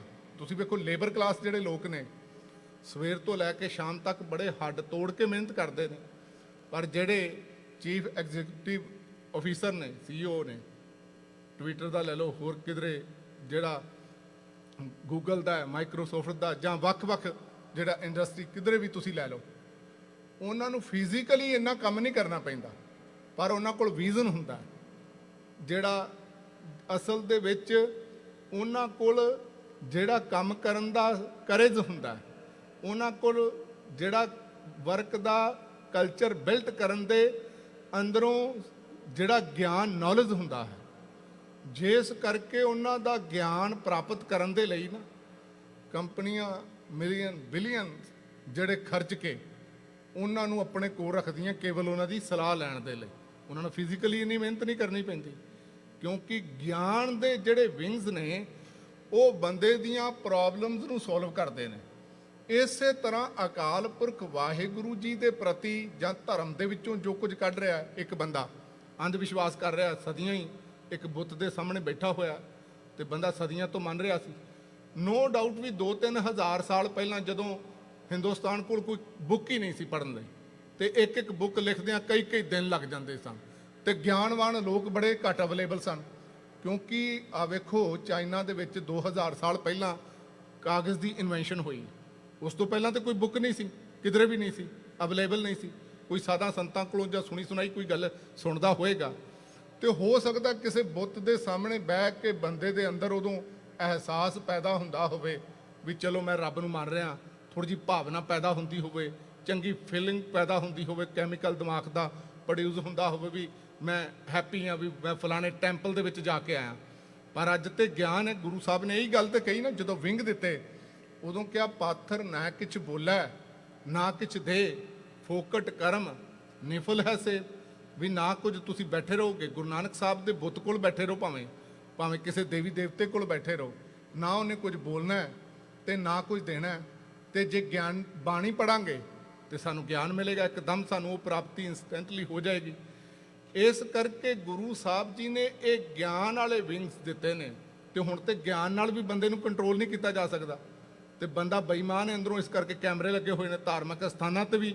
ਕਈ ਵਾਰੀ ਬੰਦਾ ਕਹਿੰਦਾ ਹੈ ਵੀ ਰੱਬ ਅੱਗੋਂ ਦੇਖਿਆ ਪਿੱਛੋਂ ਦੇਖਿਆ, ਤੁਝ ਤੇ ਕਹਾਂ ਛੁਪਾਵੈ, ਪਰ ਬੰਦਾ ਤਾਂ ਨਹੀਂ ਬਣਦਾ, ਤੇ ਫਿਰ ਬੰਦੇ ਨੂੰ ਬਾਹਰੋਂ ਵੀ ਕੰਟਰੋਲ ਕਰਨਾ ਪਿਆ ਹੈ ਵੀ ਬੰਦੇ ਨੂੰ ਇਨਸਾਨ ਚੰਗਾ ਬਣਾਉਣ ਲਈ। ਕਹਿਣ ਦਾ ਮਤਲਬ ਗਿਆਨ ਸਭ ਤੋਂ ਪਹਿਲਾਂ, ਜਿਹੜਾ ਗਿਆਨ ਦੀ ਬਜਾਏ, ਇੱਕ ਨੌਲੇਜ ਦੇ ਬਜਾਏ ਜਿਹੜਾ ਵਿਜ਼ਡਮ ਲਫ਼ਜ਼ ਹੈ ਨਾ, ਜਿਹੜਾ ਪ੍ਰੈਕਟੀਕਲ ਵੀ ਤੇ ਮੀਨਿੰਗਫੁਲ ਵੇ ਦੇ ਨਾਲ ਗਿਆਨ ਨੂੰ ਯੂਜ਼ ਕਰਨਾ, ਕੰਸਟਰਕਟਿਵ ਵੇ ਦੇ ਵਿੱਚ। ਇਸ ਕਰਕੇ ਜਿਹੜਾ ਜਿਹਦੇ ਕੋਲ ਵਿਜ਼ਡਮ ਹੈ ਨਾ, ਉਹ ਆਪਣੀਆਂ ਮੈਰਿਟਸ, ਡੀਮੈਰਿਟਸ, ਜਿਹੜੇ ਪ੍ਰੋਸ ਕੌਨਸ, ਸਾਰਾ ਕੁਝ ਵਿਚਾਰ, ਰਿਐਲਿਟੀ ਆਫ ਵਰਲਡ ਨੂੰ ਜਾਣਦਾ ਹੈ। ਤੇ ਇਹ ਜਿਹੜਾ ਪਹਿਲਾ ਅਸਲ ਦੇ ਵਿੱਚ ਵਿੰਗ ਹੈ ਨਾ ਅਕਾਲ ਪੁਰਖ ਵਾਹਿਗੁਰੂ ਨੂੰ ਮਿਲਣ ਦਾ ਸੱਜਣ ਨੂੰ, ਉਹ ਹੈ ਪ੍ਰੋਪਰ ਨੌਲੇਜ। ਕਿਉਂਕਿ ਗੁਰਬਾਣੀ ਕੀ ਕਹਿੰਦੀ ਹੈ? ਜਹਾਂ ਗਿਆਨ ਤਹਾਂ ਧਰਮ ਹੈ, ਜਹਾਂ ਝੂਠ ਤਹਾਂ ਪਾਪ। ਜਿੱਥੇ ਝੂਠ ਹੋਏਗਾ, ਝੂਠ ਦੀ ਪ੍ਰੈਕਟਿਸ ਹੋਏਗੀ, ਭਾਵੇਂ ਉਹ ਰਿਚੁਅਲਸ ਹੋਣ, ਸੁਪਰਸਟੀਸ਼ਨਸ ਹੋਣ, ਤੇ ਉੱਥੇ ਪਾਪ ਤਾਂ ਪਲ ਸਕਦਾ ਹੈ। ਧਰਮ ਤੋਂ ਵੱਖਰੀ ਜੀ ਸੋਚ ਤੇ ਹੋ ਸਕਦੀ ਬੰਦੇ ਦੀ, ਵੀ ਪ੍ਰੈਕਟਿਸ ਕਰ ਰਿਹਾ, ਰਿਜ਼ਲਟ ਕੋਈ ਨਹੀਂ ਨਿਕਲ ਰਿਹਾ। ਜਿਵੇਂ ਲੇਬਰ ਕਲਾਸ ਹਾਰਡ ਵਰਕ ਜ਼ਿਆਦਾ ਕਰਦਾ, ਪਰ ਗਿਆਨ ਨਾ ਹੋਣ ਕਰਕੇ ਉਹਦੀ ਪ੍ਰਾਪਤੀ ਉਨੀ ਨਹੀਂ ਹੁੰਦੀ। ਤੇ ਹੁਣ ਤੇ ਹਰ ਫੀਲਡ ਦੇ ਵਿੱਚ ਹੀ ਹੁਣ ਤਾਂ ਜਿਹੜੇ ਅਸਲ ਵਿੱਚ ਨੌਲੇਜ ਨੂੰ ਇਕਨੋਮੀ ਦਾ ਜਿਹੜਾ ਐਗਜ਼ੈਕਟਿਵ ਦੇ ਦਿੱਤਾ ਗਿਆ, ਵੀ ਨੌਲੇਜ ਇਕਨੋਮੀ ਕਹਿਣ ਲੱਗ ਪਏ ਨੇ, ਵੀ ਹਰ ਫੀਲਡ ਦੇ ਵਿੱਚ ਜਿਹਦੇ ਕੋਲ ਨੌਲੇਜ ਹੈ ਉਹ ਜਿਹੜਾ ਜ਼ਿਆਦਾ ਪ੍ਰਾਪਤੀਆਂ ਕਰ ਸਕਦਾ ਹੈ। ਤੇ ਤੁਸੀਂ ਵੇਖੋ ਸਾਡੇ 'ਚ ਨਾ ਇੱਕ ਹੋਰ ਜਿਹੜੀ ਖਾਸ ਕਰਕੇ ਅਸੀਂ ਇੰਡੀਅਨ ਦੇ ਵਿੱਚ ਸਿੱਖ ਜਿਹੜੇ ਡਾਇਸਪੋਰਾ ਵੀ ਆ, ਭਾਵੇਂ ਇੰਡੀਆ ਦੇ ਵਿੱਚ ਹੀ ਆ, ਅਸੀਂ, ਮੈਨੂੰ ਮਾਫ ਕਰਨਾ, ਪਹਿਲਾਂ ਵੀ ਬੜੀ ਵਾਰੀ ਅਰਜ਼ ਕੀਤੀ ਹੈ, ਅਸੀਂ ਜਿਹੜਾ ਐਜੂਕੇਸ਼ਨ ਸਿਸਟਮ ਹੈ ਨਾ, ਉਹ ਵੈਸਟ ਦਾ ਅਪਣਾਇਆ ਹੋਇਆ, ਜਿਹਦੇ 'ਚ ਸਾਡੇ ਬੱਚੇ ਪੜ੍ਹ ਰਹੇ ਨੇ। ਹੁਣ ਅਸੀਂ ਆਪਣਾ ਨਹੀਂ ਉਸਾਰਿਆ। ਤੇ ਸਭ ਤੋਂ ਵੱਡੀ ਗੱਲ ਤੇ ਸਾਡੀ ਗੁਰਦੁਆਰਾ ਹੀ ਸੀ। ਗੁਰਦੁਆਰੇ ਦੇ ਵਿੱਚ ਵੀ ਅੱਜ ਦੇ ਸਮੇਂ ਦੀਆਂ ਜਿਹੜੀਆਂ ਪ੍ਰੋਬਲਮਸ ਨੇ, ਚੈਲੰਜਸ ਆ ਰਹੇ ਨੇ ਬੰਦੇ ਨੂੰ, ਖਾਸ ਕਰਕੇ ਬੰਦੇ ਦੀਆਂ ਮੈਂਟਲੀ ਬਹੁਤ ਕਿਸਮ ਦੀਆਂ ਡਿਜ਼ੀਜ਼ ਨੇ। ਹੋਰ ਜਿਹੜਾ ਧਰਮ ਦੀ ਪ੍ਰੈਕਟੀਕੈਲਿਟੀ ਹੈ, ਉਹਦੇ ਮੁਤਾਬਕ ਜ਼ਿਆਦਾ ਵਿਆਖਿਆ ਨਹੀਂ ਹੋ ਰਹੀ, ਬੜੀ ਘੱਟ ਵਿਆਖਿਆ ਹੋ ਰਹੀ ਹੈ। ਉਹਦਾ ਕਾਰਨ ਇਹ ਹੈ, ਜਿਹੜੇ ਦੇਸ਼ ਅੱਗੇ ਨੇ ਨਾ, ਜਿਹੜੇ ਅਮਰੀਕਾ ਵਰਗੇ, ਜਿੱਥੇ ਆ ਕੇ ਅਸੀਂ ਗਰੋ ਕੀਤਾ, ਇਹ ਕਿਧਰੇ ਵੀ ਕਿਸੇ ਵੀ ਦੇਸ਼ ਦੇ ਵਿੱਚ ਚੰਗਾ ਸਾਇੰਟਿਸਟ ਹੋਵੇ, ਇੰਜੀਨੀਅਰ ਹੋਵੇ, ਕਿਸੇ ਖਾਸ ਡਿਗਰੀ ਤੇ ਹੋਵੇ, ਕੰਪਨੀਆਂ ਉਹਦੇ ਕੋਲ ਅਪਰੋਚ ਕਰਕੇ ਪੈਕੇਜ ਛੱਡ ਕੇ ਉਹਨੂੰ ਬ੍ਰੇਨ ਟ੍ਰੇਨ ਕੀਤਾ ਜਾਂਦਾ। ਇਹਨਾਂ ਦੇਸ਼ਾਂ ਦੇ ਵਿੱਚ ਲਿਆਇਆ ਜਾਂਦਾ ਗਿਆਨਵਾਨ ਬੰਦਿਆਂ ਨੂੰ, ਜਿਸ ਕਰਕੇ ਦੇਸ਼ ਦੀ ਪ੍ਰੋਸਪੈਰਿਟੀ ਦੇ ਵਿੱਚ ਉਹ ਰੋਲ ਪਲੇ ਕਰਦੇ ਨੇ। ਤੇ ਸਾਡੇ ਧਾਰਮਿਕ ਸਥਾਨਾਂ ਤੇ ਹੀ ਗਿਆਨ ਦਾ ਪੱਧਰ, ਹਾਲਾਂਕਿ ਗੁਰੂ ਸਾਹਿਬ ਦਾ ਤੇ ਬਹੁਤ ਉੱਚਾ ਹੈ, ਪਰ ਉਹ ਬਾਣੀ ਦੀ ਜਿਹੜੀ ਵਿਆਖਿਆ ਹੈ ਉਸ ਲੈਵਲ ਦੀ ਕਰਨ ਵਾਲੇ ਬਹੁਤ ਘੱਟ ਨੇ ਸਰੀਰ, ਜਿਸ ਕਰਕੇ ਧਰਮ ਜਿਹੜਾ ਸਟੈਗਨੈਂਟ ਜਿਹੜਾ ਹੋਇਆ ਪਿਆ ਹੈ। ਕਹਿਣ ਦਾ ਮਤਲਬ ਉਹਦੇ 'ਚ ਨਵਾਂ ਕੁਝ ਜਿਹੜਾ ਵਾਪਰ ਨਹੀਂ ਰਿਹਾ। ਨੌਜਵਾਨ ਪੀੜ੍ਹੀ ਜਿਹੜੀ ਅੰਦਰ ਗੁਰਦੁਆਰਿਆਂ ਦੇ ਬੈਠਣ ਤੋਂ ਇਨਕਾਰੀ ਹੈ, ਤੇ ਸਾਡੇ ਬੰਦਾ ਕੋਈ ਵਰਕ ਵੀ ਨਹੀਂ ਕਰ ਰਿਹਾ। ਅਕਾਲ ਤਖਤ ਤੋਂ ਲੈ ਕੇ ਥੱਲੇ ਤੱਕ ਨਾ ਕੋਈ ਇਸ ਪੱਖੋਂ ਜਿਹੜਾ ਵਰਕ ਨਹੀਂ ਕਰ ਰਿਹਾ। ਚਾਹੀਦਾ ਤੇ ਇਹ ਸੀ ਵੀ ਸਾਡੇ ਕੋਲ ਸਾਈਕੋਲੋਜੀ ਦੇ ਵਿੱਚ PhD ਬੰਦੇ ਹੁੰਦੇ, ਸਾਇੰਸ ਦੇ ਵਿੱਚ, ਹੋਰ ਫੀਲਡਾਂ ਦੇ ਵਿੱਚ, ਤੇ ਉਸ ਤੋਂ ਬਾਅਦ ਧਰਮ ਦੀ ਉਹਨਾਂ ਨੂੰ ਪ੍ਰੋਪਰ ਨੌਲੇਜ ਹੁੰਦੀ। ਤੇ ਉਸ ਪੁਆਇੰਟ ਆਫ ਵਿਊ ਦੇ ਨਾਲ ਜਿਹੜੀਆਂ ਪ੍ਰੋਬਲਮਸ ਆ ਰਹੀਆਂ, ਐਗਜ਼ਾਮਪਲ ਦੇ ਤੌਰ ਤੇ ਗੁਰਬਾਣੀ ਭੂਤ ਪ੍ਰੇਤ ਲਫ਼ਜ਼ ਤੇ ਵਰਤਦੀ ਏ, ਕਈ ਕੋਟ ਪ੍ਰੇਤ, ਭੂਤ ਪ੍ਰੇਤ, ਸੂਕਰ, ਮਿਰਗਾਚ, ਪਰ ਗੁਰਬਾਣੀ ਦੇ ਵਿੱਚ ਕਿਧਰੇ ਵੀ ਇਹ ਸ਼ਬਦ ਨਹੀਂ ਵੀ ਕੋਈ ਆਤਮਾ ਕਿਸੇ ਦੇ ਸਰੀਰ 'ਚ ਪ੍ਰਵੇਸ਼ ਕਰਕੇ ਉਹਦਾ ਨੁਕਸਾਨ ਕਰ ਸਕਦੀ ਜਾਂ ਉਹ ਖੇਡਣ ਲੱਗ ਸਕਦਾ। ਤੇ ਅੱਜ ਸਾਬਤ ਹੋ ਗਿਆ ਵੀ ਭੂਤ ਪ੍ਰੇਤ ਨਹੀਂ ਹੁੰਦੇ, ਜਿਹੜੇ ਸਾਇੰਟੀਫਿਕ ਸੱਚਾਈ ਹੈ, ਤੇ ਇਹ ਮੈਂਟਲੀ ਡਿਜ਼ੀਜ਼ ਹੁੰਦੀਆਂ। ਤੇ ਸਾਰੇ ਪੰਜਾਬ ਦੇ ਵਿੱਚ ਵੀ ਤੁਸੀਂ ਵੇਖੋ ਬਹੁਤ ਸਾਰੇ ਡੇਰੇ ਨੇ ਜਿਹੜੇ ਭੂਤ ਪ੍ਰੇਤ ਕੱਢਣ ਵਾਲੇ ਨੇ। ਬਾਬੇ ਵਡਭਾਗ ਸਿੰਘ ਦਾ ਡੇਰਾ, ਕੋਈ ਹੋਰ ਡੇਰੇ ਨੇ, ਵਹਿਮਾਂ ਭਰਮਾਂ 'ਚ ਪਾ ਕੇ ਲੋਕੀ ਲੁੱਟ ਰਹੇ ਨੇ ਸਾਧ। ਉਹਦਾ ਕਾਰਨ ਹੈ ਵੀ ਸਾਡੇ ਕੋਲ ਪ੍ਰੋਪਰ ਸਾਈਕੋਲੋਜੀ, ਸਾਈਕੈਟ੍ਰਿਕਸ ਨਹੀਂ ਹਨ ਉੱਥੇ ਜਿਹੜੀ ਕਾਉਂਸਲਿੰਗ ਕਰਨ ਲਈ। ਉਹ ਗੁਰਦੁਆਰਿਆਂ ਦੇ ਅੰਦਰ ਪ੍ਰੋਵਾਈਡ ਹੋਣੇ ਚਾਹੀਦੇ ਸਨ। ਤੇ ਸ਼ਬਦਾਂ ਦੇ ਰਾਹੀਂ ਜੇ ਕਿਧਰੇ, ਮੈਂ ਕਹਿੰਦਾ ਇਹੋ ਜਿਹੇ ਪੜ੍ਹੇ ਲਿਖੇ ਲੋਕ ਗੁਰਬਾਣੀ ਨੂੰ ਉਸ ਤਰੀਕੇ ਨਾਲ ਖੋਲ੍ਹਦੇ, ਜਿਹੜੀ ਗੁਰਬਾਣੀ ਦੇ ਵਿੱਚ ਵੀ ਕਮਾਲ ਦੀ ਸਾਈਕੋਲੋਜੀ ਹੈ, ਤੇ ਉਹ ਕਾਉਂਸਲਿੰਗ ਕਰਕੇ ਉਹਨਾਂ ਦੀਆਂ ਮੈਂਟਲੀ ਡਿਜ਼ੀਜ਼ ਨੂੰ ਹੈਂਡਲ ਕਰਨ ਦੇ ਕਾਬਿਲ ਹੁੰਦਾ। ਫਿਰ ਜਿਹੜਾ ਅਸਲ ਦੇ ਵਿੱਚ ਜਿਹੜਾ ਵਧੀਆ ਸੋਲੂਸ਼ਨ, ਸਾਨੂੰ ਫਿਰ ਉਹਨਾਂ ਨੂੰ ਡੇਰਿਆਂ ਤੇ ਨਾ ਭਟਕਣਾ ਪੈਂਦਾ। ਹੁਣ ਉਹ ਬੰਦੇ ਕੋਲ ਇੰਨੇ ਸਾਧਨ ਨੇ ਵੀ ਉਹ ਫੀਸ ਭਰ ਸਕਣ, ਤੇ ਕਈ ਬੰਦੇ ਗਰੀਬ ਨੇ, ਤੇ ਉਹ ਜਿਹੜੀਆਂ ਇਹੋ ਜਿਹੀਆਂ ਮੈਂਟਲੀ ਡਿਜ਼ੀਜ਼ ਜਾਂ ਕੋਈ ਬਿਮਾਰੀਆਂ ਜਾਂ ਬ੍ਰੇਨ ਦੇ ਨਾਲ ਸੰਬੰਧਿਤ ਬਿਮਾਰੀਆਂ, ਉਹ ਵਿਚਾਰੇ ਫਿਰ ਡੇਰਿਆਂ ਦਾ ਓਟ ਆਸਰਾ ਲੈ ਲੈਂਦੇ ਨੇ, ਕਿਉਂਕਿ ਉਹਨਾਂ ਕੋਲ ਪਤਾ ਵੀ ਨਹੀਂ, ਉਹਨਾਂ ਨੂੰ ਨੌਲੇਜ ਵੀ ਨਹੀਂ ਹੈ। ਅਸਲ ਦੇ ਵਿੱਚ ਜੀਵਨ ਦਾ ਹਰ ਫੀਲਡ ਜਿਹੜਾ ਹੈ ਅੱਜ ਗਿਆਨ ਦੇ ਉੱਤੇ, ਗਿਆਨ ਦੀ ਰੋਸ਼ਨੀ ਦੇ ਵਿੱਚ ਚੱਲ ਰਿਹਾ ਹੈ। ਤੇ ਗੁਰੂ ਸਾਹਿਬ ਜੀ ਨੇ ਕਿਹਾ ਸੀ, ਗਿਆਨ ਮਹਾਰਸ ਭੋਗਵੈ, ਬਹੁੜ ਭੂਖ ਨਾ ਹੋਏ। ਤੇ ਇਹ ਮਲਟੀ ਡਾਈਮੈਂਸ਼ਨਲ ਨੌਲੇਜ ਸੀ, ਜੀਵਨ ਦਾ ਕੋਈ ਵੀ ਐਸਪੈਕਟਸ ਗੁਰੂ ਸਾਹਿਬ ਜੀ ਨੇ ਇਹੋ ਜਿਹਾ ਨਹੀਂ ਸੀ ਛੱਡਿਆ ਜਿਹਦੇ ਉੱਤੇ ਗੁਰੂ ਸਾਹਿਬ ਨੇ ਨੌਲੇਜ ਨਾ ਦਿੱਤੀ ਹੋਵੇ। ਇੱਥੇ ਪੋਲੀਟੀਕਲੀ ਤੌਰ ਤੇ ਨੌਲੇਜ ਦਿੱਤੀ ਗਈ, ਮਾਨਸਿਕ ਤੌਰ ਤੇ, ਸਪਿਰਿਚੁਅਲ ਤੌਰ ਤੇ ਵੱਖ-ਵੱਖ ਧਰਮਾਂ ਦੀਆਂ ਐਗਜ਼ਾਮਪਲਸ ਦੇ ਕੇ ਗੁਰਬਾਣੀ ਦੇ ਅੰਦਰ ਗੱਲ ਕੀਤੀ ਗਈ, ਇਕਨੋਮੀ ਦੇ ਬਾਰੇ ਗੱਲ ਕੀਤੀ ਗਈ। ਇਹ ਸੀ ਪ੍ਰੋਪਰ ਜਿਹੜੀ ਵਿਚਾਰਧਾਰਾ ਬੰਦੇ ਦੇ ਹਰ ਪੱਖ ਨੂੰ ਛੂੰਹਦੀ ਸੀ ਤੇ ਬੰਦੇ ਨੂੰ ਬੜੀ ਥੋੜਾ ਮਿਹਨਤ ਕਰਕੇ ਬੜਾ ਜਲਦੀ ਇਹ ਪੰਖ ਦਿੰਦਾ ਸੀ ਗਿਆਨ, ਵੀ ਜਿਹੜਾ ਬੰਦਾ ਰੱਬ ਦੇ ਬਾਰੇ ਇੱਕ ਚੰਗੀ ਅੰਡਰਸਟੈਂਡਿੰਗ ਪ੍ਰਾਪਤ ਕਰ ਲੈ। ਹੁਣ ਕਿਉਂਕਿ ਦੂਸਰਾ ਜਿਹੜਾ ਹੈ ਨਾ ਵਿਦਵਾਨਾਂ ਨੇ ਮੰਨਿਆ ਵਿੰਗ ਬੰਦੇ ਦੇ ਅੰਦਰ ਪੰਖ ਹੈ, ਉਹ ਹੈ ਕਰੇਜ ਜਿਹੜਾ, ਕਿਉਂਕਿ ਵੇਖੋ ਕਈ ਵਾਰੀ ਹੁੰਦਾ ਮਨ ਕਬੀਰ ਮਨ ਜਾਣਤ ਸਭ ਬਾਤ, ਜਾਣਤ ਹੀ ਔਗਣ ਕਰੈ। ਬੰਦੇ ਦਾ ਮਨ ਜਾਣਦਾ, ਖਾਣ ਪੀਣ ਤੋਂ ਲੈ ਕੇ ਹਰ ਕਿਸਮ ਦਾ ਨੌਲੇਜ ਹੈ, ਪਰ ਜਾਣਦਿਆਂ ਹੀ ਬੰਦਾ ਔਗਣ ਕਰਦਾ, ਔਗਣਾਂ ਦੇ ਵਿੱਚ ਫਸਿਆ ਹੋਇਆ। ਉਹਦੇ ਲਈ ਗਿਆਨ ਨੂੰ ਅਪਣਾਉਣ ਲਈ ਕਰੇਜ ਚਾਹੀਦਾ ਹੈ, ਤੇ ਉਹ ਕਰਜ਼ ਦੇ ਵਿੱਚ ਬੜੀਆਂ ਚੀਜ਼ਾਂ ਆ ਜਾਂਦੀਆਂ, ਜਿਵੇਂ ਗੁਰੂ ਸਾਹਿਬ ਜੀ ਨੇ ਜ਼ਿਕਰ ਕੀਤਾ ਨਾ ਉਹ ਕਰਜ਼ ਦੇ ਬਾਰੇ ਇੱਕੋ ਸ਼ਬਦ ਦੇ ਵਿੱਚ। ਹਜ਼ੂਰ ਕਹਿੰਦੇ ਨੇ ਪਹਿਲਾਂ ਮਰਨ ਕਬੂਲ ਜੀਵਨ ਕੀ ਛੜ ਆਸ ਹੋ, ਸਭਨਾ ਕੀ ਰਹਿਣ ਕਾ ਤੋ ਆਓ ਹਮਾਰੇ ਪਾਸ, ਜਾਂ ਜੋ ਤੋ ਪ੍ਰੇਮ ਖੇਲਣ ਕਾ ਚਾਓ, ਸਿਰ ਧਰ ਤਲੀ ਗਲੀ ਮੁਰਿਆਓ, ਇਤ ਮਾਰਗ ਪੈਰ ਧਰੀਜੈ, ਸਿਰ ਦੀਜੈ ਕਾਨ ਨਾ ਕੀਜੈ। ਇਹ ਪ੍ਰੇਮ ਇੱਕ ਪੰਖ ਹੈ। ਜਦੋਂ ਕਿਸੇ ਦੇ ਅੰਦਰ ਪੈਦਾ ਹੁੰਦਾ ਹੈ ਨਾ, ਉਦੋਂ ਬੰਦਾ ਦੁਨੀਆ ਦੇ ਫਲੋ ਦੇ ਵਿੱਚ ਨਹੀਂ ਜਾਂਦਾ ਵੀ ਉਹ ਕੀ ਕਹਿੰਦੇ ਨੇ, ਉਹਨਾਂ ਨੂੰ ਖੁਸ਼ ਕਰਨ ਲਈ ਲਾਈਫ ਨਹੀਂ ਬਤੀਤ ਕਰਦਾ, ਤੇ ਉਹ ਭਾਵੇਂ ਸਾਰੀ ਦੁਨੀਆ ਉਹਦੇ ਰਾਹ ਦੇ ਵਿੱਚ ਰੋੜਾ ਵੀ ਬਣ ਜਾਏ, ਉਹਨੂੰ ਰੋਕਣ ਦਾ ਵੀ ਯਤਨ ਕਰੇ। ਜਿਵੇਂ ਬਾਬਾ ਕਬੀਰ ਜੀ ਕਹਿੰਦੇ ਨੇ, ਕਬੀਰ ਲਾਗੀ ਪ੍ਰੀਤ ਸੁਜਾਨ ਸਿਉ, ਵਰਜਾ ਲੋਗ ਅਜਾਨ, ਤਾਂ ਸਿਉ ਟੂਟੀ ਕਿਉਂ ਬਣੈ, ਜਾਂ ਕੇ ਜੀ ਪ੍ਰਾਨ। ਇਹਦਾ ਮਤਲਬ ਸਾਰੀ ਦੁਨੀਆ ਵੀ ਉਹਦੇ ਖਿਲਾਫ ਖਲੋ ਜਾਏ ਨਾ, ਬੜੀਆਂ ਵੀ ਉਹਦੇ ਰਾਹ ਦੇ ਵਿੱਚ ਹਰਡਲਸ ਹੋਣ, ਉਹ ਇਸ ਗੱਲ ਦੀ ਪਰਵਾਹ ਨਹੀਂ ਕਰਦਾ। ਇਹ ਕਰਜ਼ ਹੈ, ਉਹ ਆਪਣੀ ਮੌਤ ਨੂੰ ਕਬੂਲ ਕਰਕੇ ਉਸ ਰਾਹ ਦੇ ਉੱਤੇ ਤੁਰਦਾ ਹੈ। ਜੋ ਤੋ ਪ੍ਰੇਮ ਖੇਲਣ ਕਾ ਚਾਓ, ਸਿਰ ਧਰ ਤਲੀ ਗਲੀ ਮੁਰਿਆਓ। ਜਦ ਇਹ ਕਰਜ਼ ਹੋਣਾ ਜ਼ਰੂਰੀ ਉਸ ਰਾਹ ਤੇ ਤੁਰਨ ਲਈ। ਗਿਆਨਵਾਨ ਰਾਹ ਦੇ ਉੱਤੇ ਬੜੇ ਘੱਟ ਚੱਲਦੇ ਨੇ, ਕਿਉਂਕਿ ਅਗਿਆਨਤਾ ਵੱਲ ਭੀੜਾਂ ਹੁੰਦੀਆਂ ਨੇ। ਜਿਵੇਂ ਬਾਬਾ ਕਬੀਰ ਜੀ ਨੇ ਕਿਹਾ ਨਾ, ਕਬੀਰ ਜਿਹ ਮਾਰਗ ਪੰਡਤ ਗਏ, ਪਾਛਾ ਪਰੀ ਵਹੀਰ, ਇੱਕ ਔਗਟ ਘਾਟੀ ਰਾਮ ਕੀ, ਤੇ ਚੜ ਰਹੇ ਹੋ ਕਬੀਰ। ਇਹ ਹਿਲ ਏਰੀਆ, ਜਿਵੇਂ ਇਸ ਤਰ੍ਹਾਂ ਪਹਾੜੀ ਤੇ ਚੜਨ ਵਾਲਾ ਹੈ, ਪਹਾੜ ਤੇ ਚੜਨ ਵਾਲਾ, ਉਹਦੇ ਲਈ ਬੜਾ ਅੰਦਰੋਂ ਗਿਆਨ ਦਾ ਜਿਹੜਾ ਚੰਗੀ ਸੂਝ-ਬੂਝ, ਕਿਉਂਕਿ ਗਿਆਨ ਸਾਨੂੰ ਡਿਸੀਜਨ ਮੇਕਰ ਬਣਾਉਂਦਾ, ਗਿਆਨ ਸਾਨੂੰ ਵਿਜ਼ਨਰੀ ਬਣਾਉਂਦਾ ਵੀ ਇਹਦਾ ਰਿਜ਼ਲਟ ਕੀ ਨਿਕਲੇਗਾ।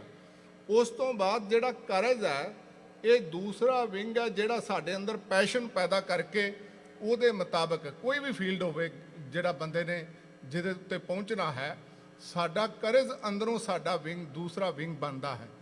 ਤੇ ਤੀਸਰਾ ਕੰਪੈਸ਼ਨ। ਕੰਪੈਸ਼ਨ ਅਸਲ ਦੇ ਵਿੱਚ, ਕਿਉਂਕਿ ਜਿੰਨੇ ਵੀ ਮਹਾਂਪੁਰਸ਼ ਨੇ ਨਾ, ਉਹਨਾਂ ਨੇ ਦੁਨੀਆ ਦੇ ਉੱਤੇ, ਜਿਵੇਂ ਗੁਰੂ ਨਾਨਕ ਸਾਹਿਬ ਬਾਰੇ ਜ਼ਿਕਰ ਕੀਤਾ ਨਾ, ਵੇਖੋ ਸਾਰੇ ਇੱਕ ਇੱਕ ਪੌੜੀ ਦੇ ਵਿੱਚ ਗੱਲਾਂ ਮਿਲ ਜਾਣਗੀਆਂ। ਜਦੋਂ ਭਾਈ ਸਾਹਿਬ ਭਾਈ ਗੁਰਦਾਸ ਜੀ ਗੁਰੂ ਨਾਨਕ ਸਾਹਿਬ ਜੀ ਦੀ ਗੱਲ ਕਰਦੇ ਨੇ, ਤੇ ਉਹ ਕਹਿੰਦੇ ਨੇ, ਸਤਿਗੁਰ ਨਾਨਕ ਪ੍ਰਗਟਿਆ ਮਿੱਟੀ ਧੁੰਦ ਜਗ ਚਾਨਣ ਹੋਆ, ਜਿਉਂ ਘਰ ਸੂਰਜ ਨਿਕਲਿਆ ਤਾਰੇ ਛਪੇ ਅੰਧੇਰ ਭਲਵਾ। ਇਹ ਸਾਰੀਆਂ ਕੀ ਗੱਲਾਂ ਨੇ? ਨੌਲੇਜ, ਪ੍ਰੋਪਰ ਨੌਲੇਜ, ਰੱਬ ਦੇ ਬਾਰੇ ਨੌਲੇਜ, ਧਰਤੀ ਤੇ ਸਵਰਗ ਸਿਰਜਣ ਦਾ ਨੌਲੇਜ, ਬੰਦਾ ਇੱਥੇ ਹੀ ਕਿਵੇਂ ਸੈਲਵੇਸ਼ਨ ਨੂੰ, ਲਿਬਰੇਸ਼ਨ ਨੂੰ ਪ੍ਰਾਪਤ ਕਰੇ, ਇਹ ਜਿਹੜਾ ਨੌਲੇਜ। ਫਿਰ ਬੰਦੇ ਨੇ ਆਪ ਇੰਡੀਵਿਜੂਅਲੀ ਚੰਗਾ ਬੈਟਰ ਇਨਸਾਨ ਕਿਵੇਂ ਬਣਨਾ, ਪਰਿਵਾਰ ਦੇ ਵਿੱਚ ਕਿਵੇਂ ਵਿਚਰਨਾ, ਸੁਸਾਇਟੀ ਕਿਵੇਂ ਦੀ ਹੋਵੇ, ਇਹ ਸਾਰਾ ਨੌਲੇਜ ਇਹ ਹੈ। ਜਿਉਂ ਘਰ ਸੂਰਜ ਨਿਕਲਿਆ ਤਾਰੇ ਛਪੇ ਅੰਧੇਰ ਪਲੋਵਾ। ਫਿਰ ਉਹ ਕਹਿੰਦੇ ਨੇ, ਪਹਿਲਾਂ ਬਾਬੇ ਪਾਇਆ ਬਖਸ਼ਦਾਰ। ਇਹ ਬਖਸ਼ਦਾਰ ਵੀ ਅਸਲ ਦੇ ਵਿੱਚ ਰੱਬ ਦੀ ਬਖਸ਼ਿਸ਼ ਨੌਲੇਜ ਦੀ ਹੈ ਸਭ ਤੋਂ ਪਹਿਲਾਂ, ਕਿਉਂਕਿ ਬਾਕੀ ਜਾਨਵਰਾਂ ਨਾਲੋਂ ਮਨੁੱਖਾ ਹੋਣ ਦਾ ਜਿਹੜਾ ਅਹਿਸਾਸ ਹੈ, ਜਾਂ ਉਹ ਸਪਿਰਿਟੀ ਬੰਦੇ ਨੇ ਹਾਸਲ ਕੀਤੀ ਹੈ, ਉਹ ਗਿਆਨ ਦੇ ਉੱਤੇ ਡਿਪੈਂਡ ਕਰਦੀ ਹੈ। ਪਹਿਲਾਂ ਬਾਬੇ ਪਾਇਆ ਬਖਸ਼ਦਾਰ, ਪਿੱਛੋਂ ਦੇ ਫਿਰ ਘਾਲ ਕਮਾਈ। ਘਾਲ ਕੀ ਹੈ? ਉਹ ਕਰਜ਼ ਹੈ ਉਸ ਰਾਹ ਦੇ ਉੱਤੇ ਤੁਰਨ ਦਾ, ਤਪੱਸਿਆ ਹੈ ਇੱਕ ਜਿਹੜੀ ਉਸ ਰਾਹ ਦੇ ਉੱਤੇ ਤੁਰਨ ਦੀ। ਤੇ ਪਿੱਛੋਂ ਦੇ ਰੇਤ ਅੱਕ ਹਾਰ ਕਰ, ਰੋੜਾਂ ਦੀ ਗੁਰ ਕਰੀ ਵਿਛਾਈ। ਇਹ ਸੈਕਰੀਫਾਈਸ ਹੈ ਜਿਹੜਾ ਉਹ ਰਾਹ ਦੇ ਉੱਤੇ ਜਿਹੜਾ ਕਰਜ਼ ਕਰਕੇ ਚੱਲਦਾ ਹੈ, ਉਹਨੂੰ ਕਈ ਵਾਰੀ ਰਿਜ਼ਲਟ ਬਿਲਕੁਲ ਅਪੋਜ਼ਿਟ ਮਿਲਦਾ। ਜਿਵੇਂ ਗੁਰੂ ਗੋਬਿੰਦ ਸਿੰਘ ਜੀ ਤੁਰੇ ਨੇ ਤੇ ਸਾਰਾ ਪਰਿਵਾਰ ਹੀ ਸ਼ਹੀਦ ਕਰ ਦਿੱਤਾ ਗਿਆ, ਆਪਣੀ ਜਾਨ ਵੀ ਖਤਰੇ ਦੇ ਵਿੱਚ ਹੈ। ਤੇ ਪੰਜਾਬ ਤੋਂ ਲੈ ਕੇ ਨੰਦੇੜ ਤੱਕ ਲਗਾਤਾਰ ਉਹਨਾਂ ਦੇ ਅੰਦਰ ਤੜਫ ਹੈ ਵੀ ਲਾਹਾਂ ਸੋ ਸੱਜਣ ਟੋਲ, ਬੰਦਾ ਵੀ ਆਪਣੇ ਅੰਦਰੋਂ ਸੱਜਣ ਦੇ ਨਾਲ ਮਿਲ ਜਾਏ, ਰੱਬ ਦੇ ਨਾਲ। ਕਿਉਂਕਿ ਸੱਜਣ ਜਿਹੜਾ ਇੰਡੀਵਿਜੂਅਲੀ ਤੌਰ ਤੇ ਬੰਦੇ ਦੇ ਅੰਦਰੋਂ ਹੀ ਬਿਰਤੀ ਪੈਦਾ ਹੁੰਦੀ ਨਾ। ਮੰਨ ਲਓ ਅਸੀਂ ਸੱਜਣ ਜਦੋਂ ਰੱਬ ਨੇ ਪ੍ਰਗਟ ਹੋਣਾ, ਉਦੋਂ ਸਾਡਾ ਜੀਵਨ ਕੀ ਹੋਏਗਾ, ਅਸੀਂ ਸਾਰਿਆਂ ਦੇ ਸੱਜਣ ਬਣ ਜਾਾਂਗੇ। ਇੱਕ ਸੱਜਣ ਸਭ ਸੱਜਣਾ, ਸਾਨੂੰ ਸਾਰੇ ਸੱਜਣ ਲੱਗਣਗੇ। ਇੱਕ ਵੈਰੀ ਸਭ ਬਾਦ। ਜੇ ਰੱਬ ਦੇ ਨਾਲ ਸਾਨੂੰ ਅਸੀਂ ਉਹਦਾ ਸਰੂਪ ਸਹੀ ਨਹੀਂ ਸਮਝਿਆ, ਉਹਦੇ ਨਾਲ ਹੀ ਅਸਲ ਦੇ ਵਿੱਚ ਸਾਡੀ ਨਹੀਂ ਬਣਦੀ, ਫਿਰ ਦੁਨੀਆ ਦੇ ਨਾਲ ਵੀ ਸਾਡੀ ਨਹੀਂ ਬਣੇਗੀ। ਅੱਜ ਦੁਨੀਆ ਦੇ ਅੰਦਰ ਹਰ ਧਾਰਮਿਕ ਬੰਦੇ ਦੀ ਵੱਡੀ ਪ੍ਰੋਬਲਮ ਹੈ, ਉਹ ਰੱਬ ਨੂੰ ਤੇ ਮਿਲਣਾ ਚਾਹੁੰਦਾ ਹੈ, ਪਰ ਬੰਦੇ ਨਾਲ ਬੰਦਾ ਨਫ਼ਰਤ ਕਰ ਰਿਹਾ। ਰੱਬ ਤੇ ਰਹਿੰਦਾ ਸਾਰੀ ਦੁਨੀਆ ਦੇ ਅੰਦਰ ਹੀ। ਇੱਥੇ ਔਰਤ ਮਰਦਾਂ ਸਾਜੇ, ਇਹ ਸਭ ਰੂਪ ਤੁਮਾਰੇ। ਤੇ ਉਹਨਾਂ ਦੇ ਨਾਲ ਜਿਹੜੀ ਸੱਜਣਤਾਈ ਪੈਦਾ ਹੋਣੀ ਹੈ ਨਾ ਬੰਦੇ ਦੀ, ਉਹ ਸੱਜਣ ਰੂਪ ਬੰਦੇ ਦੇ ਵਿੱਚੋਂ ਹੀ ਪ੍ਰਗਟ ਹੋਣਾ ਹੈ। ਇਹ ਵਿੰਗਸ ਨੇ ਜਿਹਦੇ ਰਾਹੀਂ, ਜਿਹੜਾ ਪਹਿਲਾਂ ਤਾਂ ਵਿਜ਼ਡਮ ਨੌਲੇਜ, ਦੂਸਰਾ ਹੈ ਕਰੇਜ, ਤੀਸਰਾ ਕੰਪੈਸ਼ਨ। ਬਾਬਾ ਦੇਖਿਆ ਧਿਆਨ ਧਰ, ਜਲਤੀ ਸਭ ਪ੍ਰਿਥਮੀ ਦਿਸੇ ਆਈ, ਹੈ ਕਰਦੀ ਸੁਣੀ ਲੁਕਾਈ, ਭਾਈ ਗੁਰਦਾਸ ਜੀ ਕਹਿੰਦੇ ਨੇ। ਇਹ ਕੰਪੈਸ਼ਨ ਦੇ ਵਿੱਚੋਂ ਹੀ ਉਹ ਨੌਲੇਜ ਨੂੰ ਆਪਣੇ ਤੇ ਲਾਗੂ ਕੀਤਾ ਗਿਆ, ਤੇ ਗੁਰੂ ਸਾਹਿਬ ਇਕੁਅਲਿਟੀ ਵੰਡਣ ਵਾਸਤੇ ਤੁਰ ਪਏ ਨੇ। ਲੋਕਾਂ ਨੂੰ ਸੱਚੇ ਇਨਸਾਨ ਬਣਨ ਦਾ ਜਿਹੜਾ ਫਲ ਕੀ ਮਿਲਦਾ, ਇਹ ਸਮਝਾਉਣ ਲਈ ਕਿੰਨੀ ਜ਼ਿੰਦਗੀ ਸੌਖੀ ਹੋ ਜਾਂਦੀ ਹੈ ਜਦੋਂ ਸਾਡੇ ਅੰਦਰ ਇੰਟੈਗ੍ਰਿਟੀ ਆ ਜਾਂਦੀ ਹੈ, ਓਨੈਸਟੀ ਆ ਜਾਂਦੀ, ਟਰੂਥਫੁਲਨੈਸ ਆ ਜਾਂਦੀ, ਰਾਈਚੀਅਸਨੈਸ ਆ ਜਾਂਦੀ ਹੈ। ਉਦੋਂ ਸਾਡੀ ਜ਼ਿੰਦਗੀ ਕਿੰਨੀ ਬਦਲ ਜਾਂਦੀ ਹੈ, ਕਿੰਨੀ ਪੀਸ ਅਸੀਂ ਮਹਿਸੂਸ ਕਰਕੇ ਜੀਨੇ ਹਾਂ। ਇਹ ਗੱਲ ਦਾ ਅਹਿਸਾਸ ਕਰਨ ਦੇ ਲਈ, ਕਰਵਾਉਣ ਦੇ ਲਈ ਗੁਰੂ ਸਾਹਿਬ ਜੀ ਦੇ ਅੰਦਰ ਕੰਪੈਸ਼ਨ, ਮਨੁੱਖਤਾ ਦੇ ਪ੍ਰਤੀ ਜਿਹੜਾ ਤਰਸ, ਦਇਆ ਪੈਦਾ ਹੋਈ। ਫਿਰ ਵੇਖੋ ਪੂਰਨ ਜਿਹੜਾ ਬੰਦਾ ਨਾ, ਪੰਜ ਪਿਆਰਿਆਂ ਦਾ ਹੀ ਇਤਿਹਾਸ ਲੈ ਲਈਏ, ਧਰਮ ਦੇ ਵਿੱਚ ਜਿਹੜੀ ਪਹਿਲੇ ਨੰਬਰ ਤੇ ਦਇਆ ਹੈ, ਕੰਪੈਸ਼ਨ। ਧਰਮ ਜਿਹੜਾ ਰਾਈਚੀਅਸਨੈਸ ਕੀ ਹੈ, ਉਹ ਨੌਲੇਜ ਦੇ ਉੱਤੇ ਜਿਹੜਾ ਡਿਪੈਂਡ ਕਰਦਾ, ਜਦੋਂ ਬੁਰੇ ਭਲੇ ਦਾ ਬੰਦੇ ਨੂੰ ਟੋਟਲੀ ਜਿਹੜਾ ਪਤਾ ਲੱਗ ਜਾਂਦਾ ਹੈ। ਫਿਰ ਹਿੰਮਤ ਕੀ ਹੈ, ਕਰੇਜ ਹੈ, ਜਿੱਥੇ ਜੋ ਤੋਂ ਪ੍ਰੇਮ ਖੇਲਣ ਕਾ ਚਾਹੋ, ਜਾਂ ਪਹਿਲਾ ਮਰਨ ਕਬੂਲ, ਉਹ ਜਿਹੜੀਆਂ ਗੱਲਾਂ ਆਉਂਦੀਆਂ ਨੇ। ਫਿਰ ਮੁਹਕਮ ਕੀ ਹੈ, ਪਰਸੀਵੀਰੈਂਸ, ਲਗਾਤਾਰ ਚੱਲਣਾ ਇਸ ਰਾਹ ਦੇ ਉੱਤੇ। ਇਹ ਨਹੀਂ ਅੱਜ ਜਿਹੜਾ ਅਸੀਂ ਸੁਣ ਲਿਆ ਬਸ ਇੱਥੇ ਕੰਮ ਖਤਮ ਹੈ। ਅੱਜ ਤੋਂ ਬਾਅਦ ਅਸੀਂ ਪ੍ਰੈਕਟੀਕਲ ਵੇ ਤੇ, ਇੱਕ ਤੇ ਆਪਣੇ ਤੇ ਕੰਮ ਕਰਨਾ, ਫਿਰ ਆਰਗੇਨਾਈਜੇਸ਼ਨਸ ਜਿਹੜੀਆਂ ਹਿਊਮੈਨਿਟੀ ਲਈ, ਹਿਊਮੈਨਿਟੇਰੀਅਨ ਵੈਲਿਊਜ਼ ਦੇ ਲਈ ਵਰਕ ਕਰ ਰਹੀਆਂ, ਉਹਨਾਂ ਨਾਲ ਮਿਲ ਕੇ ਅਸੀਂ ਕੰਮ ਕਰਨਾ ਵੀ ਤਾਂ ਕਿ ਇਸ ਵਰਲਡ ਨੂੰ ਬੈਟਰ ਲਿਵਿੰਗ ਪਲੇਸ ਬਣਾਇਆ ਜਾ ਸਕੇ। ਇਸ ਕਰਕੇ ਇਹ ਹੈ ਹਿੰਮਤ ਤੇ ਮੁਹਕਮਤਾ, ਦ੍ਰਿੜਤਾ, ਉਹਨੂੰ ਦ੍ਰਿੜ ਕਰਨਾ ਹੈ। ਤੇ ਫਿਰ ਸਾਹਿਬ ਜਿਹੜਾ ਖੁਦ ਮੁਖਤਿਆਰੀ, ਜਿਵੇਂ ਰੱਬ ਸੈਲਫ ਇਲੂਮੀਨੇਟਿਡ ਹੈ, ਬੰਦੇ ਨੇ ਵੀ, ਰੱਬ ਵੀ ਡਿਕਟੇਟਰ ਨਹੀਂ ਹੈ। ਅਸੀਂ ਆਪਣੇ ਆਪ ਨੂੰ ਆਪ ਪੇਸ਼ ਕਰਨਾ ਹੈ ਵੀ ਆ ਸਾਨੂੰ ਆਈਡੀਓਲੋਜੀ ਚੰਗੀ ਲੱਗੀ ਹੈ, ਅੱਜ ਤੋਂ ਬਾਅਦ ਇਹਦੇ ਮੁਤਾਬਕ ਚੱਲ ਕੇ ਅਸੀਂ ਜੀਵਾਂਗੇ। ਇਹ ਸਾਰੇ ਜਿਹੜੇ ਸ਼ੁਭ ਗੁਣ ਨੇ ਨਾ, ਇਹ ਸਾਡੇ ਵਿੰਗਸ ਨੇ, ਜਿਹੜੇ ਅਸੀਂ ਰੱਬ ਨੂੰ ਮਿਲਣ ਦੇ ਲਈ ਅਸੀਂ ਯੂਜ਼ ਕਰਨੇ ਨੇ। ਆ ਵੇਖੋ ਸ਼ਬਦ ਨੂੰ ਦੁਬਾਰਾ ਪੜ੍ਹੀਏ, ਖੰਭ ਵਿਕਾਂਦੜੇ ਜੇ ਲਾਹਾਂ, ਜੇ ਪੰਖ ਵਿੰਗਸ ਮਿਲਦੇ ਹੋਣ, ਵਿਕਦੇ ਹੋਣ ਕਿਧਰੇ, ਤੇ ਮੈਂ ਉਹਨੂੰ ਮੁੱਲ ਲੈ ਲਾਂ, ਕਿੰਨਾ ਸਾਵੀਂ ਤੋਲ, ਆਪਣੇ ਬਰਾਬਰ ਤੋਲ ਕੇ ਦੇ ਦਿਆਂ, ਆਪਣੇ ਆਪ ਨੂੰ ਤੋਲ ਕੇ ਦੇ ਦਿਆਂ, ਤੇ ਮੈਂ ਕਹਾਂ ਵੀ ਮੈਨੂੰ ਇਹ ਵਿੰਗਸ ਦੇ ਦਿਓ। ਇਹਦਾ ਮਤਲਬ ਕੀ ਹੈ, ਇਹ ਮੁੱਲ ਨਹੀਂ ਮਿਲਦੇ। ਤੁਸੀਂ ਬਾਜ਼ਾਰ ਦੇ ਵਿੱਚੋਂ ਲੈਣ ਜਾਓ, ਮੈਂ ਸੱਚ ਖਰੀਦਣਾ ਜੀ ਵਾਲਮਾਰਟ ਤੋਂ ਜਾ ਕੇ, ਜਾਂ ਕਾਸਕੋ ਤੋਂ, ਜਾਂ ਹੋਰ ਕਿਸੇ ਸੁਪਰਮਾਰਕੀਟ ਤੋਂ, ਵੀ ਇੰਨੇ ਪੈਸੇ ਲੈ ਲਓ, ਸੱਚ ਦੇ ਦਿਓ, ਨਹੀਂ ਮਿਲੇਗਾ। ਸੱਚ ਨੂੰ ਆਪ ਬਹਿ ਕੇ ਸਮਝਣਾ ਪਏਗਾ। ਉਹ ਸਮਝਣਾ ਕਿ ਉਹਦੇ ਲਈ ਟਾਈਮ ਦੇਣਾ ਪਏਗਾ। ਬਾਣੀ ਉਹ ਕਿਸੇ ਕੋਲੋਂ, ਜੇ ਮੰਨ ਲਓ ਅਸੀਂ ਇਸ ਤਰ੍ਹਾਂ ਵੀ ਨਹੀਂ ਮਿਲਦਾ ਵੀ ਕਿਸੇ ਨੂੰ ਪੈਸਾ ਦਈਏ ਵੀ ਸਾਡੇ ਲਈ ਪਾਠ ਤੁਸੀਂ ਕਰ ਦਿਓ ਤੇ ਸਾਨੂੰ ਸੱਚ ਮਿਲ ਜਾਏ, ਇਸ ਤਰ੍ਹਾਂ ਵੀ ਨਹੀਂ ਮਿਲਣਾ। ਰੱਬ ਨੇ ਕੰਚਨ ਸਿਓ ਪਾਈਆ ਨਹੀਂ ਤੋਲ, ਮਨ ਦੇ ਰਾਮ ਲਿਆ ਹੈ ਮੋਲ। ਪੈਸਿਆਂ ਦੇ ਨਾਲ ਅੱਜ ਤੱਕ ਸਾਰੀ ਭਗਤੀ ਦੇ ਇਤਿਹਾਸ ਦੇ ਵਿੱਚ ਕਿਸੇ ਨੇ ਨਾ ਰੱਬ ਨੂੰ ਖਰੀਦਿਆ, ਤੇ ਨਾ ਰੱਬ ਦਾ ਜਿਹੜਾ ਭਗਤੀ ਵਾਲਾ ਅਕਾਊਂਟ ਹੀ ਖਰੀਦਿਆ ਵੀ ਆਪਾਂ ਪਾਠ ਕਿਸੇ ਕੋਲੋਂ ਕਰਾਈਏ ਤੇ ਉਹਨੂੰ ਪੈਸੇ ਦੇ ਦਈਏ, ਉਹਨੂੰ ਕਹੀਏ ਵੀ ਜਿਹੜਾ ਤੁਹਾਡਾ ਅਕਾਊਂਟ ਹੈ ਨਾ ਭਗਤੀ, ਉਹ ਸਾਡੇ ਅਕਾਊਂਟ ਦੇ ਵਿੱਚ ਟ੍ਰਾਂਸਫਰ ਕਰੋ। ਇਸ ਤਰ੍ਹਾਂ ਨਹੀਂ ਹੋਣਾ। ਕੋਈ ਵੀ ਦੁਨੀਆ ਦੇ ਉੱਤੇ ਇਹੋ ਜਿਹਾ ਭਗਤ ਨਹੀਂ ਜਿਹੜਾ ਕਹੇ ਰੱਬਾ ਮੈਂ ਵੇਖੋ 5-7 ਬੰਦੇ ਹਾਇਰ ਕੀਤੇ ਹੋਏ ਨੇ, ਉਹ ਮੇਰੇ ਲਈ ਭਗਤੀ ਕਰ ਰਹੇ ਨੇ, ਮੈਂ ਉਹਨੂੰ ਪੈਸੇ ਪੇ ਕਰ ਰਿਹਾ, ਹੁਣ ਮੈਨੂੰ ਭਗਤ ਹੋਣ ਦਾ ਸਰਟੀਫਿਕੇਟ ਦੇ ਦਿਓ, ਮੈਨੂੰ ਡਿਕਲੇਅਰ ਕਰ ਦਿਓ ਯੂ ਆਰ ਡਿਵੋਟੀ। ਕਿਸੇ ਨੇ ਅੱਜ ਤੱਕ ਇਸ ਤਰ੍ਹਾਂ ਨਹੀਂ ਕੀਤਾ, ਨਾ ਹੀ ਵਾਪਰਿਆ ਹੈ। ਉਹ ਆਪ ਉਤਰਨਾ ਪੈਣਾ ਹੈ ਆਪਣਾ ਹੱਥੀ ਆਪਣਾ। ਇਸ ਕਰਕੇ ਵਿਕਦੇ ਨਹੀਂ ਪੰਖ, ਇਹਨੂੰ ਆਪ ਸਮਝ ਕੇ ਅਪਣਾਉਣਾ ਪੈਣਾ। ਕਿੰਨਾ ਸਾਵੀਂ ਤੋਲ, ਫਿਰ ਆਪਣੇ ਤੋਲ ਦੇ ਤੋਲ, ਕਿਉਂਕਿ ਹਰ ਚੀਜ਼ ਦੀ ਅਪਰਚੁਨਿਟੀ ਕੋਸਟ ਹੈ ਨਾ, ਤੇ ਉਹ ਕੋਸਟ ਤੁਹਾਨੂੰ ਦੇਣੀ ਪੈਣੀ। ਹੁਣ ਤੁਸੀਂ ਇੱਥੇ ਬੈਠੇ ਹੋ, ਕੰਮ ਵੀ ਕਰ ਸਕਦੇ ਸੀ, ਹੋਰ ਕੰਮ ਕਰ ਸਕਦੇ ਸੀ। ਇਹਨੂੰ ਆਪਾਂ ਸਮਝਣ ਲਈ ਇਹ ਕੋਸ਼ਟ ਜਿਹੜੀ ਕੀਤੀ। ਫਿਰ ਜਦੋਂ ਅਸੀਂ ਇਹਨੂੰ ਜੀਵਾਂਗੇ ਉਦੋਂ ਹੋਰ ਵੱਡੀ ਕੀਮਤ ਗੁਰੂ ਗੋਬਿੰਦ ਸਿੰਘ ਤਰ੍ਹਾਂ ਤਾਰਨੀ ਪੈਂਦੀ। ਕਈ ਵਾਰੀ ਪਰਿਵਾਰ, ਕਈ ਵਾਰੀ ਸਾਰਾ ਘਰ, ਕਿਉਂਕਿ ਅੱਜ ਜਿਹੜੇ ਵਿਸਲ ਬਲੋਅਰ ਨੇ, ਜਰਨਲਿਸਟ ਨੇ, ਜਿਹੜੇ ਦੁਨੀਆ ਤੇ ਸੋਸ਼ਲ ਰਿਫਾਰਮਿਸਟ ਨੇ, ਦੁਨੀਆ ਨੇ ਉਹਨੂੰ ਚੈਨ ਨਾਲ ਜੀਣ ਨਹੀਂ ਦਿੱਤਾ। ਤੇ ਇਹ ਕੋਸਟ ਹੈ ਵੀ ਤਾਂ ਜਿਹੜਾ ਜਿਹਨੂੰ ਗੁਰੂ ਸਾਹਿਬ ਜੀ ਕਹਿ ਰਹੇ ਨੇ ਕਿ ਨਾ ਸਾਵੀਂ ਤੋਲ, ਫਿਰ ਆਪਣੇ ਆਪ ਦੇ ਬਰਾਬਰ ਤੁਹਾਨੂੰ ਲਾਈਫ ਦੀ ਪੂਰੀ એનર્ਜੀ ਯੂਜ਼ ਕਰਨੀ ਪਏਗੀ, ਜਿਹੜੀ ਅਸੀਂ ਹੁਣ ਵਿਕਾਰਾਂ ਲਈ ਯੂਜ਼ ਕਰ ਰਹੇ ਹਾਂ। ਤਨ ਜੜਾਈ, ਤਨ ਦੇ ਉੱਤੇ, ਤਨ ਤੇ ਕਿਵੇਂ ਜੜੇ ਜਾਣਗੇ ਪੰਖ? ਇਹ ਤਨ ਨਾਲ ਪ੍ਰਗਟ ਹੋਣਗੇ। ਮੰਨ ਲਓ ਮੈਂ ਕਹਾਂ ਮੇਰੇ ਕੋਲ ਨੌਲੇਜ ਹੈ, ਪਰ ਤਨ ਨਾਲ ਮੈਂ ਅੰਧ ਵਿਸ਼ਵਾਸੀ ਹੋਵਾਂ ਤੇ ਬਿਲਕੁਲ ਕੰਮ ਉਹ ਕਰਦਾ ਫਿਰਾਂ ਜਿਹੜੇ ਸਿੱਖੀ ਤੋਂ ਉਲਟ ਨੇ, ਸੁਪਰਸਟੀਸ਼ੀਅਸ ਅੰਧ ਵਿਸ਼ਵਾਸ ਨੇ, ਕਬਰਾਂ ਨੂੰ ਬੰਦਾ ਮੰਨਦਾ ਫਿਰੇ। ਇਹਦਾ ਮਤਲਬ ਤਨ ਦੇ ਨਾਲ ਨਹੀਂ ਉਹ ਨੌਲੇਜ ਲੱਗਾ। ਦਿਮਾਗੀ ਤੌਰ ਤੇ ਬੜੇ ਨੇ ਵੱਡੇ ਵੱਡੇ ਡਾਕਟਰ ਨੇ ਜਿਹੜੇ ਹੱਥ ਵਿਕਾ ਰਹੇ ਨੇ, ਕਿਧਰੇ ਬਗੇਸ਼ਰ ਦਾਮ ਵਰਗੇ ਬਾਬੇ ਕੋਲ ਜਾ ਰਹੇ ਨੇ, ਕਿਧਰੇ ਨਿਰਮਲ ਬਾਬੇ ਕਹਿੰਦਾ ਗੋਲ ਗੱਪੇ ਖਾਓ ਤਾਂ ਕਿਰਪਾ ਰੁਕੀ ਹੋਈ ਹੈ। ਮਤਲਬ ਬੰਦਾ ਅਸਲ ਦੇ ਵਿੱਚ ਗਿਆਨ ਨੂੰ ਯੂਜ਼ ਨਹੀਂ ਕਰ ਰਿਹਾ। ਕਹਿਣ ਦਾ ਮਤਲਬ ਉਹ ਗਿਆਨ ਨੂੰ ਯੂਜ਼ ਕਰਨਾ ਪਏਗਾ। ਦੂਸਰੀ ਗੱਲ ਹੋਏਗੀ ਕਰੇਜ, ਹਿਊਮੈਨਿਟੀ ਲਈ ਕੁਝ ਕਰਨ ਲਈ ਕਰੇਜ ਵੀ ਹੋਣਾ ਚਾਹੀਦਾ। ਤੇ ਕਹਿਣ ਦਾ ਮਤਲਬ ਇਹ ਸਾਰਿਆਂ ਦੇ ਲਈ ਸਾਨੂੰ ਤਨ ਦੇ ਉੱਤੇ, ਤਨ ਤੇ ਜੜਾਉਣ ਦਾ ਮਤਲਬ ਹੈ ਨੌਲੇਜ ਵੀ ਸਾਡੇ ਤਨ ਦੇ ਐਕਸ਼ਨ ਰਾਹੀਂ ਪ੍ਰਗਟ ਹੋਏਗਾ, ਕਰੇਜ ਵੀ ਤਨ ਰਾਹੀਂ ਪ੍ਰਗਟ ਹੋਏਗਾ। ਜੇ ਅਸੀਂ ਕਹੀਏ ਸਾਡੇ ਅੰਦਰ ਦਇਆ ਬੜੀ ਹੈ, ਦਇਆ ਵੀ ਤਾਂ ਹੀ ਪ੍ਰਗਟ ਹੋਏਗੀ ਜਦੋਂ ਅਸੀਂ ਉਹਨੂੰ ਇੰਪਲੀਮੈਂਟ ਕਰਾਂਗੇ। ਪ੍ਰੋਫੈਸਰ ਸਾਹਿਬ ਸਿੰਘ ਨੇ ਇੱਕ ਬੜੇ ਕਮਾਲ ਦੀ ਐਗਜ਼ਾਮਪਲ ਦਿੱਤੀ, ਮੈਂ 1 ਮਿੰਟ ਸਮਾਪਤੀ ਕਰਨੀ ਹੈ। ਤੇ ਉਹਨਾਂ ਨੇ ਕਿਹਾ ਵੀ ਅਸਲ ਦੇ ਵਿੱਚ ਨਾ ਇੱਕ ਔਰਤ ਜਦੋਂ ਬੜੇ ਅਮੀਰ ਘਰ ਤੋਂ ਕੋਈ ਫਿਲਮ ਨਾਟਕ ਵੇਖਣਾ, ਗਰੀਬੀ ਹਾਲਤ ਦੀ ਜਿਹੜੀ, ਉਹਨੇ ਬੜਾ ਰੋਣਾ ਵੀ ਗਰੀਬ ਦੀ ਇਸ ਤਰ੍ਹਾਂ ਦੀ ਹਾਲਤ ਹੈ, ਪਰ ਆਪਣੇ ਜਿਹੜੇ ਨੌਕਰ ਨਾਲ ਬੜਾ ਮਿਸਟਰੀਟ ਕਰਦੀ ਸੀ, ਮਿਸਬਿਹੇਵ ਕਰਨਾ। ਇਹਦਾ ਮਤਲਬ ਦਿਮਾਗ ਦੇ ਵਿੱਚ ਤੇ ਤਰਸ ਹੈਗਾ ਸੀ, ਪਰ ਅਸਲ ਦੇ ਵਿੱਚ ਇੰਪਲੀਮੈਂਟ ਨਹੀਂ ਸੀ ਹੋਇਆ ਫਿਜ਼ੀਕਲੀ। ਇਹ ਤਨ ਜੜਾਈ ਆਪਣਾ, ਲਾਹਾਂ ਸੋ ਸੱਜਣ ਟੋਲ, ਇਸ ਤਰ੍ਹਾਂ ਸੱਜਣ ਲੱਭੇਗਾ। ਜਿੰਨੇ ਜਿੰਨੇ ਗੁਣਾਂ ਦੀ ਪ੍ਰੈਕਟਿਸ ਕਰਾਂਗੇ, ਸਾਡੇ ਅੰਦਰੋਂ ਹੀ ਸੱਜਣ ਨੇ, ਰੱਬ ਨੇ ਪ੍ਰਗਟ ਹੋ ਜਾਣਾ। ਅਸੀਂ ਹੀ ਸੱਜਣ ਬਣ ਜਾਣਾ ਹੈ ਮਨੁੱਖਤਾ ਦੇ, ਕਿਉਂਕਿ ਇੱਕ ਸੱਜਣ ਸਭ ਸੱਜਣਾ, ਜਿਹੜਾ ਸਾਡੀ ਉਸ ਅਵਸਥਾ ਦੇ ਉੱਤੇ ਅਸੀਂ ਪਹੁੰਚ ਜਾਣਾ ਹੈ। ਗੁਰੂ ਸਾਹਿਬ ਜੀ ਕਿਰਪਾ ਕਰਨ, ਇਹ ਜਿਹੜੇ ਵਿੰਗਸ ਨੇ ਸਾਡੇ ਤਨ ਤੇ ਜੜੇ ਹੋਏ ਹੋਣ, ਅਸੀਂ ਆਪਣੇ ਜੀਵਨ 'ਚ ਪ੍ਰੈਕਟਿਸ ਕਰੀਏ ਸਰੀਰ ਕਰਕੇ ਗੁਣਾਂ ਦੀ, ਫਿਰ ਅਸੀਂ ਉਸ ਸੱਜਣ ਨੂੰ ਲੱਭ ਲਵਾਂਗੇ ਜਿਹਨੂੰ ਲੱਭਣ ਦੀ ਅੱਜ ਗੁਰੂ ਸਾਹਿਬ ਗੱਲ ਕਹਿ ਰਹੇ ਨੇ। ਗਲਤੀਆਂ ਭੁੱਲਾਂ ਦੀ ਖਿਮਾ ਕਰਦੇ ਹੋਏ ਫਤਿਹ।